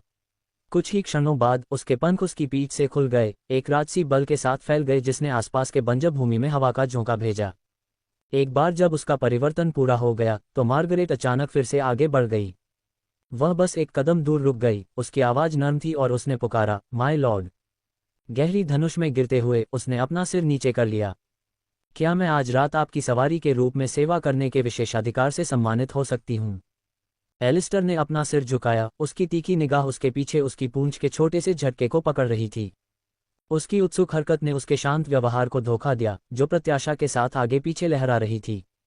उसने सिंडर की हल्की सी झलक को नहीं देखा। मार्गरेट के साहसिक अनुरोध को देखते हुए उसकी लाल आंखें थोड़ी सिकुड़ गईं। फिर भी सिंडर चुप रही, जिज्ञासा से देखती रही। एक लंबे विराम के बाद एलिस्टर ने सिर हिलाया, उसकी गहरी आवाज गूंज रही थी। बहुत अच्छा, मैं इसकी अनुमति दूंगा। एक क्षण के लिए मार्गरेट जम गई, उसकी अभिव्यक्ति शून्य थी क्योंकि उसका दिमाग उसके शब्दों को संसाधित कर रहा था। फिर जैसे ही उसे शब्द समझ में आए, उसका चेहरा एक चमकदार लाली में चमक उठा, उसकी लाल आंखें खुशी से चमक उठीं। उसके चेहरे पर एक चौड़ी, लगभग मोहक मुस्कान फैल गई। उसकी आवाज़ खुशी से कांप रही थी जब उसने कहा, मैं खुश हूँ मेरे प्रभु। आज रात मैं अपनी पूरी क्षमता से आपकी सेवा करूंगी।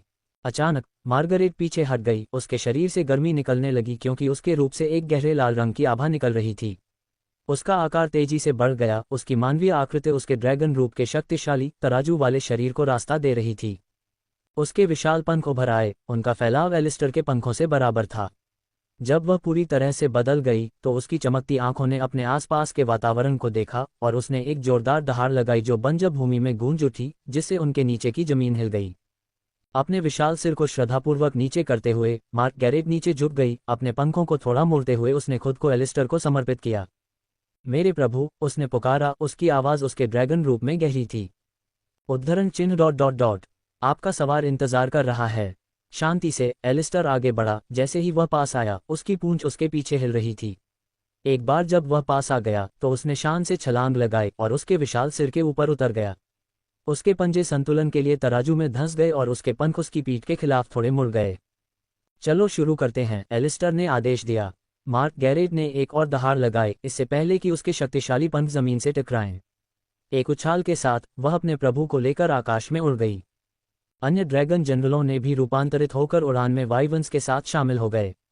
रात की हवा उनकी उपस्थिति से भर गई, उनकी छायाएं नीचे पृथ्वी पर गुजरते समय विस्मय और भय पैदा कर रही थीं। चलो शुरू करते हैं, एलिस्टर ने आदेश दिया। अध्याय 299, एक अधिपति के साथ बातचीत करना।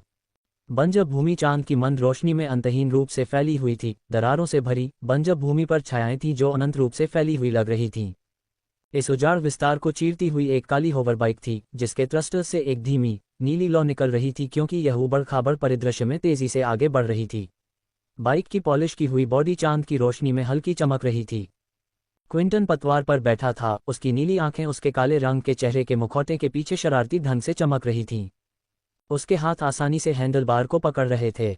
उसके पीछे वीरा बैठी थी, उनकी सवारी की सहजता के बावजूद उसका आसन सतर्क था। वह उसकी कमर से हल्के से चिपकी हुई थी, उसकी उंगलियां लगभग अनिच्छा से मुड़ी हुई थीं। न्यूनतम काले और सफ़ेद सामरिक कवच पहने हुए वे दोनों रात के खिलाफ छाया की तरह लग रहे थे। वीरा की तरफ रखी तलवार कभी कभी चमकती थी क्योंकि चांदनी उसके किनारे से परावर्तित होती थी। फिर वह बोली, क्या तुम्हें यकीन है कि हम सही रास्ते पर जा रहे हैं? वीरा ने पूछा, उसकी आवाज़ उसके चेहरे को ढंके मास्क की वजह से थोड़ी दबी हुई थी। क्विंटन मुस्कुराया, उसके मुंह का कोना उसके मास्क के नीचे मुड़ा हुआ था। उसकी उंगलियां बाइक के हैंडल पर थोड़ी मुड़ी हुई थीं और उसने अपना सिर पीछे की ओर झुकाया ताकि वह अपनी आंखों के कोने से उसे देख सके। वीरा, अगर मुझे रास्ता नहीं पता होता तो क्या तुम सच में सोचती हो कि मैं तुम्हें यहां तक घसीट कर ले जाऊंगी? वीरा ने एक जोरदार झुंझलाहट भरी, उसकी कलाई पर उसकी पकड़ थोड़ी कस गई और फिर वह फिर से बोली, तुम हर तरह की पागलपन भरी हरकतें करते हो क्विंटन। क्या तुम सच में मुझे ये पूछने के लिए दोषी ठहरा सकते हो? क्विंटन ने धीरे से हंसते हुए कहा, फिर चिढ़ाते हुए कहा, ठीक बात है, लेकिन इस पर मेरा भरोसा करो, मैंने सब कुछ नियंत्रण में रखा है। वीरा ने अपने मास्क के नीचे अपनी आंखें सिकोड़ लीं, हालांकि वह जानती थी कि वह उसके हाव भाव नहीं देख सकता। फिर भी वह उसकी बेपरवाही पर अपनी आंखें घुमाने से खुद को नहीं रोक पाए। यही तो तुम हमेशा कहते हो, और मैं हमेशा सही होता हूं, क्विंटन ने सहजता से कहा।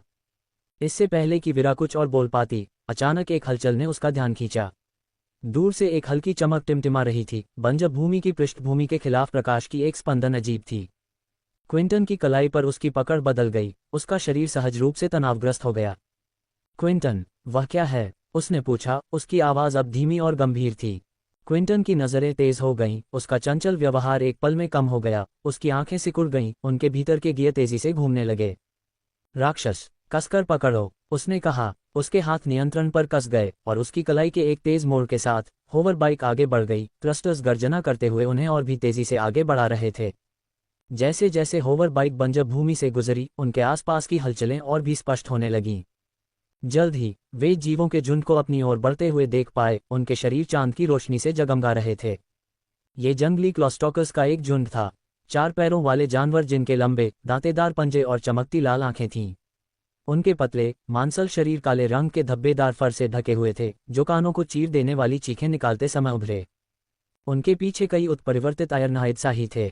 उनके शरीर दांतेदार धातु की प्लेटों में लिपटे हुए थे और उनके पंख पॉलिश किए हुए स्टील की तरह चमक रहे थे, जिनमें से प्रत्येक खंजर की तरह तीखा था। जैसे जैसे वह करीब झुकती गई, क्विंटन की कलाई पर वीरा की पकड़ मजबूत होती गई, उसकी आवाज़ ऊंची होती गई। मुझे लगा कि तुमने कहा था कि तुमने जो रास्ता चुना है वह हमें किसी राक्षस तक नहीं ले जाएगा।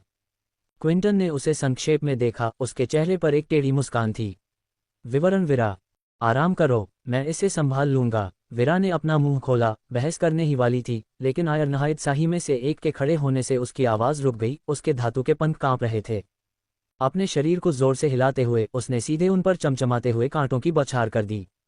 हवा सीटी बजाती हुई अपने लक्ष्य की ओर बढ़ रही थी। क्विंटन की आंखें सिकुड़ गईं, उसकी नीली आंखें चमक उठीं। फिर उसने आवाज़ लगाई, गियर हॉल्ट। स्पाइक्स हवा में जम गए, मानो समय रुक गया हो। क्विंटन ने फिर से कहा, गियर रिवर्सल, गियर एनहांसमेंट।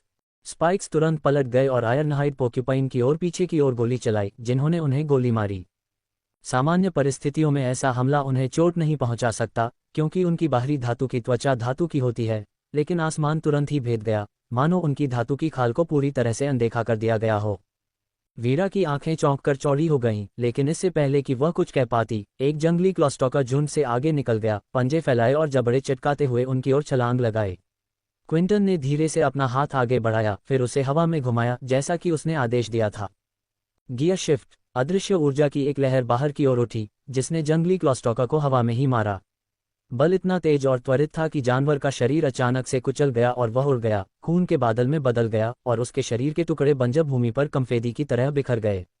जैसे जैसे बाइक आगे बढ़ी और भी राक्षस उनकी ओर झपटे, उनके पंजे और नुकीले दांत चमक रहे थे। क्विंटन की आंखें तेजी से इधर उधर घूम रही थीं, स्वाभाविक रूप से तेज, मानो उसे पता हो कि प्रत्येक राक्षस को कहाँ ढूंढना है। उसकी नज़र में उनमें से प्रत्येक को अचानक एक गियर से चिन्हित किया गया था। उसकी अभिव्यक्ति अचानक ठंडी और दूर हो गई, जैसे कि वह केवल कीड़ों को देख रहा हो। ठीक है, चलो इसे खत्म करते हैं। अपनी कलाई को हिलाते हुए उसने घोषणा की, गियर हॉल्ट। Gear shift. शब्द हवा में कंपन करने लगे क्योंकि चार्जिंग राक्षस अचानक से अपनी जगह पर जम गए, उनके शरीर गति के बीच में ही बंद हो गए। एक पल बाद एक अदृश्य शक्ति ने एक एक करके उन सभी को चीर दिया, उनके विस्फोटित अवशेषों को सभी दिशाओं में उड़ा दिया। जंगली क्लॉस्टॉकर्स को चीर कर अलग कर दिया गया, उनके अंतर्विवाह बंजर भूमि के फर्श पर पत्तियों की तरह बिखर गए। वीरा ने तेजी से सांस छोड़ी, आखिरकार उसने खुद को संभालते हुए अपनी पकड़ ढीली कर दी। तुम भाग्यशाली हो कि तुम उपयोगी हो, उसने कहा, हालांकि उसके स्वर में प्रशंसा का भाव था। क्विंटन ने धीरे से हंसते हुए कहा, उसकी मुस्कुराहट चौड़ी हो गई। तुम्हें चिंता न करने के लिए कहा था। हाँ, मैं तुम्हें सुन रहा हूँ। मेरे चेहरे पर अपना सब कुछ पता चल गया है वाला नाटक करना बंद करो, यह मुझे गुस्सा दिलाता है। वीरा फिर आगे झुकी और पूछा, तो हमें इस अधिपति को कैसे खोजना चाहिए? मुझे अभी एहसास हुआ कि मैंने तुमसे कभी नहीं पूछा कि हम उससे कैसे या कहाँ मिलेंगे। क्विंटन ने हंसते हुए कहा, ऐसा इसलिए है क्योंकि तुम कभी आगे के बारे में नहीं सोचते, वीरा। अरे, उसने झट से कहा, तुम मुझे यहाँ बीच में घसीट कर ले आए और अब तुम कह रहे हो मैं ही समस्या हूँ। उसकी अनदेखी करते हुए क्विंटन ने अपनी दिशा को थोड़ा समायोजित किया, उसकी तीखी आंखें क्षितिज को स्कैन कर रही थीं। हम उससे किसी नाटकीय महल में नहीं मिल रहे हैं, अगर तुम यही सोच रहे हो। वीरा ने अपना सिर झुकाया। रुको, कोई महल नहीं। क्या यह अधिपतियों के लिए मानक नहीं है? तुम मुझे बता रहे हो कि हम किसी छायादार के लिए या ऐसी किसी जगह पर नहीं जा रहे हैं। इस तरह की बात के लिए अभी बहुत जल्दी है, क्विंटन ने जवाब दिया। हम उस स्थान पर जा रहे हैं जहां उसे पहली बार देखा गया था। एक गिल्ड ने एक अन्वेषण मिशन के दौरान उसका सामना किया। ये सबसे नज़दीकी सुराग है जो हमें मिला है। उसकी आंखें संदेह में सिकुड़ गईं। एक गिल्ड? तुमने गिल्ड के बारे में कुछ नहीं बताया। क्या इससे हमें परेशानी नहीं होगी, खासकर अगर वे किसी अन्वेषण मिशन पर हैं? वीरा ने भौहें सिकुड़ी। हर गुजरते पल के साथ उसकी बेचैनी बढ़ती जा रही थी, और अच्छे कारण से। भाड़े के सैनिकों के लिए, या दूसरे शब्दों में उनके जैसे जागृत लोगों के लिए, कि हम किसी भी गिल्ड से जुड़े नहीं हैं। बंजर भूमि अन्वेषण मिशन पर गिल्ड का सामना करना आदर्श से बहुत दूर था। ऐसे अभियानों के दौरान गिल्ड अपने क्षेत्रीय व्यवहार के लिए कुख्यात थे। वे अक्सर मूल्यवान खंडहरों, संसाधनों और कलाकृतियों पर दावा करते थे, बाहरी लोगों से उनका जमकर बचाव करते थे। निर्मम बंजर भूमि में जहां जीवित रहना एक दैनिक चुनौती थी, गिल्ड अजनबियों को संदेह की दृष्टि से देखते थे, यदि प्रत्यक्ष शत्रुता नहीं। इसके अलावा गिल्ड के सदस्य आमतौर पर अच्छी तरह से सुसज्जित होते थे और संगठित समूहों में काम करते थे, हमेशा भाड़े के सैनिकों की तुलना में कहीं बेहतर सुसज्जित होते थे। इसलिए यदि उन्हें लगता था कि वे उनका खजाना चुराने आए हैं, तो वे उन्हें समाप्त करने या रोकने में संकोच नहीं करेंगे। बंजर भूमि ने इस असमानता को और बढ़ा दिया। कठोर परिस्थितियां और बड़े पैमाने पर खतरे ये सुनिश्चित करते थे कि मामूली संघर्ष भी घातक टकराव में बदल सकते थे। इसे इस तरह से सोचें, आप एक घातक, अप्रत्याशित परिदृश्य में खजाने की खोज पर निकले हैं, जहां हर मोड़ पर खतरा छिपा है। आखिरकार एक आशाजनक साइट की खोज करने के बाद एक अजनबी अचानक प्रकट होता है। किसी भी तर्कसंगत व्यक्ति की पहली प्रवृत्ति उस चीज की रक्षा करना होगी जिसे खोजने के लिए उन्होंने इतनी मेहनत की है। ये प्रवृत्ति अक्सर गिल्ड को बाहरी लोगों के साथ टकराव करने के लिए प्रेरित करती है, या कम से कम उनकी उपस्थिति के लिए स्पष्टीकरण की मांग करती है। ये तनाव केवल इसलिए और बढ़ गया है क्योंकि भाड़े के सैनिकों ने अन्वेषण मिशनों के दौरान गिल्ड की नाक के नीचे से खजाना चुरा लिया है। समय के साथ ऐसे मिशनों के दौरान भाड़े के सैनिकों की मात्र झलक ही संघर्ष का पर्याय बन गई है, और यही वीरा की चिंताओं की जड़ थी। क्विंटन ने दस्ताने पहने हाथ से उसकी चिंताओं को दूर कर दिया। आराम करो, यह मेगा सिटी 7 का एक छोटा सा गिल्ड है। उन्हें हाल ही में एक प्रमुख गिल्ड में पदोन्नत किया गया है और वे खुद को साबित करने की कोशिश कर रहे हैं। अन्वेषण मिशन पर जाना उनकी प्रतिष्ठा बढ़ाने का तरीका है। वास्तव में उनके बारे में चिंता करना व्यर्थ है। वे ओवरलॉर्ड के ड्रैगन द्वारा लगभग मिटा दिए जाने वाले हैं। वास्तव में हम उन्हें शांत करने और उनके साथ बातचीत करने के लिए वहां मौजूद होते तो उनकी जान बच सकती थी। क्विंटन ने फिर मुस्कुराया, लगभग बहन की तरह, शायद। हमें उन्हें बचा लेना चाहिए। इस तरह से वे हम पर एहसान करते हैं। फिर भी अगर हम उनसे टकराते हैं तो ये हमारे लिए अच्छा नहीं लगता, वीरा ने अपनी बाहें क्रॉस करते हुए कहा। उसने उसे संक्षेप में देखा, उसकी मुस्कुराहट चौड़ी हो गई। ध्यान से सुनो, वीरा। वे एक बेबी गिल्ड हैं जो बड़ी लीग में ड्रेस अप खेल रहे हैं। उन्होंने अपनी क्षमता से ज्यादा काम ले लिया है। इसके अलावा हम उनके पास भी नहीं जाएंगे। हमारा लक्ष्य अधिपति है, न कि जंगल में इधर उधर भटकने वाले कुछ शौकिया साहसी। वीरा ने झल्लाते हुए कहा, थोड़ा पीछे झुकते हुए। अगर तुम ऐसा कहते हो, लेकिन अगर ये बेबी गिल्ड तुम्हारे बताए अनुसार ज्यादा परेशानी खड़ी करता है तो मैं तुम्हें इसका अंत नहीं सुनने दूंगी। क्विंटन आत्मविश्वास से हंसा, फिर मुस्कुराया, नोट किया। अब चुपचाप बैठो, हम करीब पहुंच रहे हैं। अध्याय 300, संपर्क। जब एलिस्टर रात के आसमान में उड़ रहा था तो हवा उनके चारों ओर गरज रही थी। वह मार्गरेट के विशाल ड्रैगन के सिर पर बैठा हुआ था। चांदनी में उसके तराजू चमक रहे थे। उसने अपनी निगाह टेरा की ओर घुमाई, जो उसके दाईं ओर उड़ रही थी। टेरा, एलिस्टर ने पुकारा, क्या तुम कुछ अजीब देख सकती हो? टेरा ने अपनी नीली आंखें सिकोड़ लीं, उसकी पुतलियां नीचे की ओर दूर तक फैले इलाके को देखते हुए सिकुड़कर तीक्ष्ण हो गईं। उसकी तीक्ष्ण दृष्टि अंधेरे को ब्लेड की तरह चीरती हुई निकल रही थी।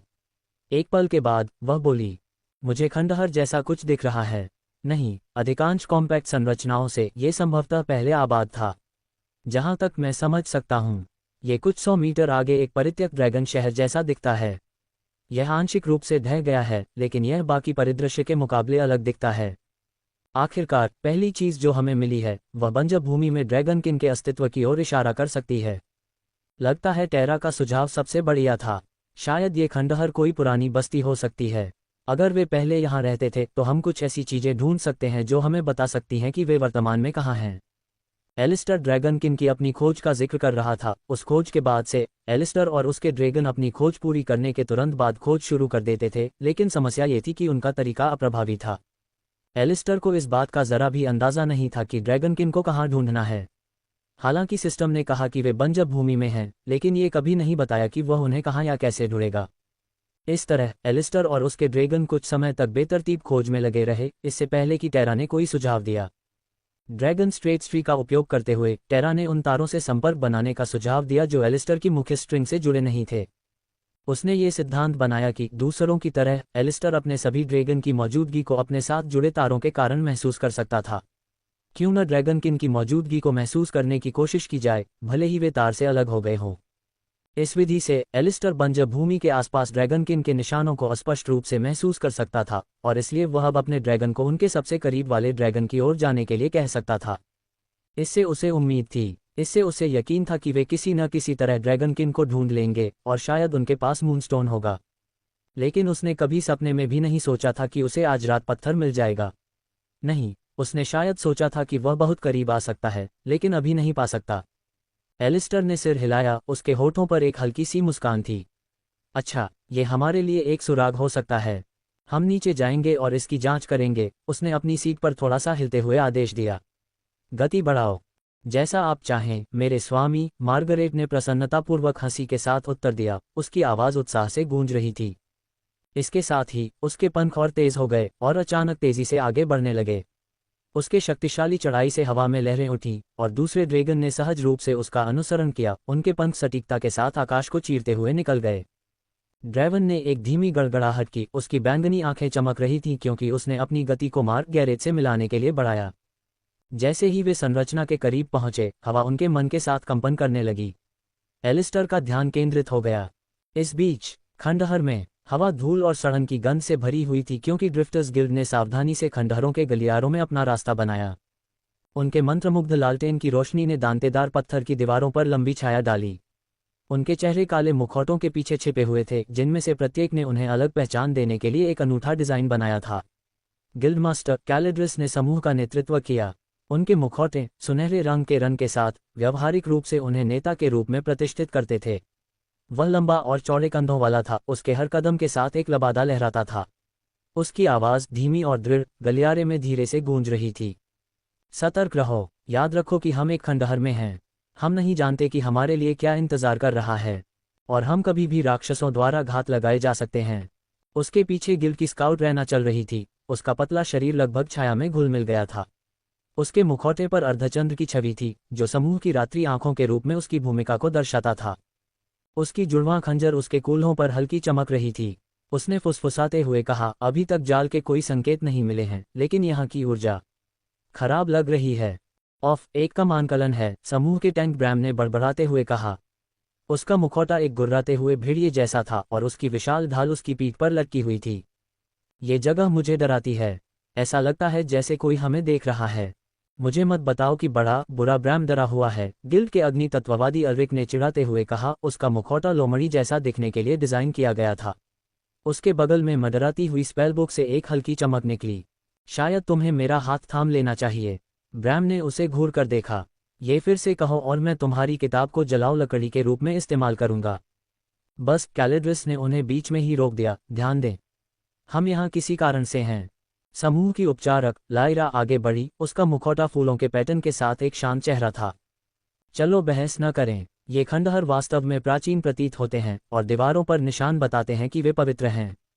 हमें इस स्थान का सम्मान करना चाहिए, पवित्र हो या न हो। बदमाश कैन ने बड़बड़ाया। उसका मुखौटा एक बिना रंग की काली स्लेट की तरह था। अगर इसमें खजाना है तो ये हमारे लिए है। वह चुपचाप आगे बढ़ गया। उसके खंजर खींचे हुए थे, हमेशा समूह से कुछ कदम आगे। घंटों की सावधानीपूर्वक खोजबीन के बाद रैना ने अचानक अपना हाथ उठाया, समूह को रुकने का संकेत दिया। वह आगे की मंजिल की जांच करते हुए नीचे झुकी। यहाँ एक निशान है। लायरा उसके बगल में घुटनों के बल बैठी, पत्थर पर उकेरे गए अजीब प्रतीकों पर अपनी उंगलियां फिराते हुए। ऐसा लग रहा था कि सींग वाले लोग झुक रहे हैं, और ऐसा लग रहा था कि पंख और सींग वाला एक विशाल प्राणी भी है। उनके चारों ओर रून थे। ये ग्लिफ हैं, लेकिन मैं उन्हें पहचान नहीं पाया। वे सुरक्षात्मक लगते हैं। सुरक्षात्मक, ब्रैम ने उपहास किया। किसके खिलाफ? लायरा के जवाब देने से पहले कैन की आवाज पास के एक मार्ग से गूंज उठी। अरे, यहाँ मुझे कुछ मिला है। समूह ने बदमाश का पीछा करने से पहले सावधानी से नजरें मिलाईं। वे एक कमरे में दाखिल हुए जो एक अजीब नीली चमक से नहाया हुआ था। दीवारों पर और भी अजीब निशान थे जो हल्के से धड़क रहे थे, जैसे कि वे जीवित हों। कमरे के केंद्र में एक कुर्सी थी जिस पर एक बड़ी अलंकृत चाबी टिकी हुई थी। यह महत्वपूर्ण लग रहा है, कैन ने चाबी के लिए हाथ बढ़ाते हुए कहा। इसे मत छुओ, कैलिड्रस चिल्लाया, जब तक हम नहीं जानते कि यह क्या करता है। हमेशा इतना सतर्क, कैन ने अपना हाथ वापस खींचते हुए कहा। जैसे ही समूह ने चिन्हों का निरीक्षण किया, दूसरे गलियारे से एक जोरदार चिल्लाहट गूंजी। गिल्ड मास्टर, आपको ये देखना चाहिए। ये टोरिन था, गिल्ड का लड़ाकू। दरारों जैसी दिखने वाली दांतेदार रेखाओं से बना उसका मुखौटा कोने से झांक रहा था जब उसने उन्हें लहराया। समूह उसके साथ जुड़ने के लिए जल्दी से आगे बढ़ा। उसने उन्हें नीचे की ओर जाने वाली सीढ़ियों की तरह दिखने वाली एक शट की ओर ले गया। सच में, हमें और गहराई में जाना है। राक्षसों और भूमिगत स्थानों के साथ क्या हो रहा है? कैन ने बड़बड़ाया। इसे भूल जाओ और बस यहाँ नीचे आओ, टोरिन ने जोर दिया। वे सभी उसके पीछे चले गए, एक विशाल कक्ष में प्रवेश किया जिसने उनकी सांस रोक दी। ये दृश्य देखकर उनके होश उड़ गए। सोने के सिक्के, रत्न और कलाकृतियां ऊंची ऊंची रखी हुई थीं, जो छत से लटकी जादुई लालटेन की कोमल चमक को दर्शाती थीं। कमरे के बीच में एक विशाल, जटिल नक्काशीदार संदूक रखा हुआ था। भगवान की कसम, अल्रिक फुसफुसाया, हमने मदरलोड पा लिया है। कैलिड्रस आगे बढ़ा, उसकी नज़र खजाने पर थी। चौकस रहो, ये बहुत आसान है। यहाँ कोई जाल नहीं है, टोरिन ने आत्मविश्वास से कहा, अपनी मुट्ठी को अपनी हथेली पर पटकते हुए। अगर होते तो मैं उन्हें पहले ही ट्रिगर कर देता। इसे बदकिस्मत मत बनाओ, लायरा ने बड़बड़ाया। जैसे ही समूह फैला, खजाने का निरीक्षण करते हुए कैलिड्रस संदूक के पास पहुंचा। इसकी सतह दूसरे कमरे में मौजूद चमकते हुए रूनों से ढकी हुई थी। ये सिर्फ खजाना नहीं है, उसने कहा, उसकी आवाज़ एहसास से भरी हुई थी। ये कुछ और भी है। अन्य लोग उसके आसपास इकट्ठे हो गए, उनकी उत्तेजना उसके लहजे से कम हो गई। तुम्हें क्या लगता है कि यह क्या है? ब्रैम ने पूछा। कैलिड्रस ने छाती पर हाथ रखा, अपनी उंगलियों के नीचे जादू के हल्के कंपन को महसूस किया, फिर वह मुस्कुराया। हमें जैकपॉट मिल गया है, और क्या सोचना है? इस तरह के फंड से हम आसानी से नए सदस्यों को वापस ला सकते हैं और गिल्ड का विस्तार कर सकते हैं। अचानक उनके नीचे की जमीन कांप उठी, जैसे एक बहरा गर्जन खंडहरों में गूंज रहा हो। जिस दीवार पर वे खड़े थे उसे हिला रहा हो। ये गहरा और आदिम था, पत्थर के माध्यम से गड़गड़ाहट की तरह गूंज रहा था। छत से धूल बरस रही थी और उनके लालटेन की हल्की रोशनी टिमटिमा रही थी, मानो आवाज में जीवित रहने के लिए संघर्ष कर रहे हों। ऐसे शक्तिशाली की उपस्थिति से गिल्ड का हर सदस्य तुरंत युद्ध की मुद्रा में आ गया। उनके हाथ हथियारों पर मडरा रहे थे, पैर हरकत के लिए तैयार थे और उनकी आंखें कमरे के हर कोने को खतरे के लिए स्कैन कर रही थीं। माहौल में अचानक आए बदलाव को सभी ने महसूस किया, एक सामूहिक बेचैनी उनके ऊपर घने कोहरे की तरह छा गई। यह क्या बकवास था? रैना ने फुसफुसाया, उसकी आवाज़ उसके मुखौटे के नीचे तीखी थी। उसने चारों ओर नज़र घुमाई, उसका हाथ पहले से ही उसके खंजर के मूठ को पकड़ रहा था। ब्रैम की उंगलियां उसकी ढाल के शाफ्ट के चारों ओर सफ़ेद हो गईं, उसकी आंखें किसी भी हरकत के लिए छाया को स्कैन कर रही थीं। ये सामान्य नहीं है, निश्चित रूप से एक कालकोठवी प्राणी नहीं है। अल्रिक अपने मुखौटे के नीचे भौहें सिकुड़ते हुए, यह एक भ्रम हो सकता है, या किसी तरह का जाल। इससे पहले कि कैलिड्रस जवाब दे पाता, अचानक पूरे हॉल में चीख गूंज उठी। गिल्ड के सदस्यों में से एक, जैंडर, एक भारी भरकम आदमी जिसकी गहरी आंखें और लाल छटा हुआ मुखौटा था, कमरे में घुस आया। उसके कदमों की आवाज़ पत्थर की दीवारों से गूंज रही थी। वह समूह के सामने रुक गया, भारी सांस लेते हुए। गिल्ड मास्टर, हमें एक समस्या है, जैंडर ने पुकारा। कैलिड्रस आगे बढ़ा, उसके मुखौटे के पीछे उसकी अभिव्यक्ति अस्पष्ट थी। क्या है? जैंडर की नज़र गिल्ड लीडर पर टिकने से पहले कमरे में घबराहट से घूमी। Dragon, sir, dragon.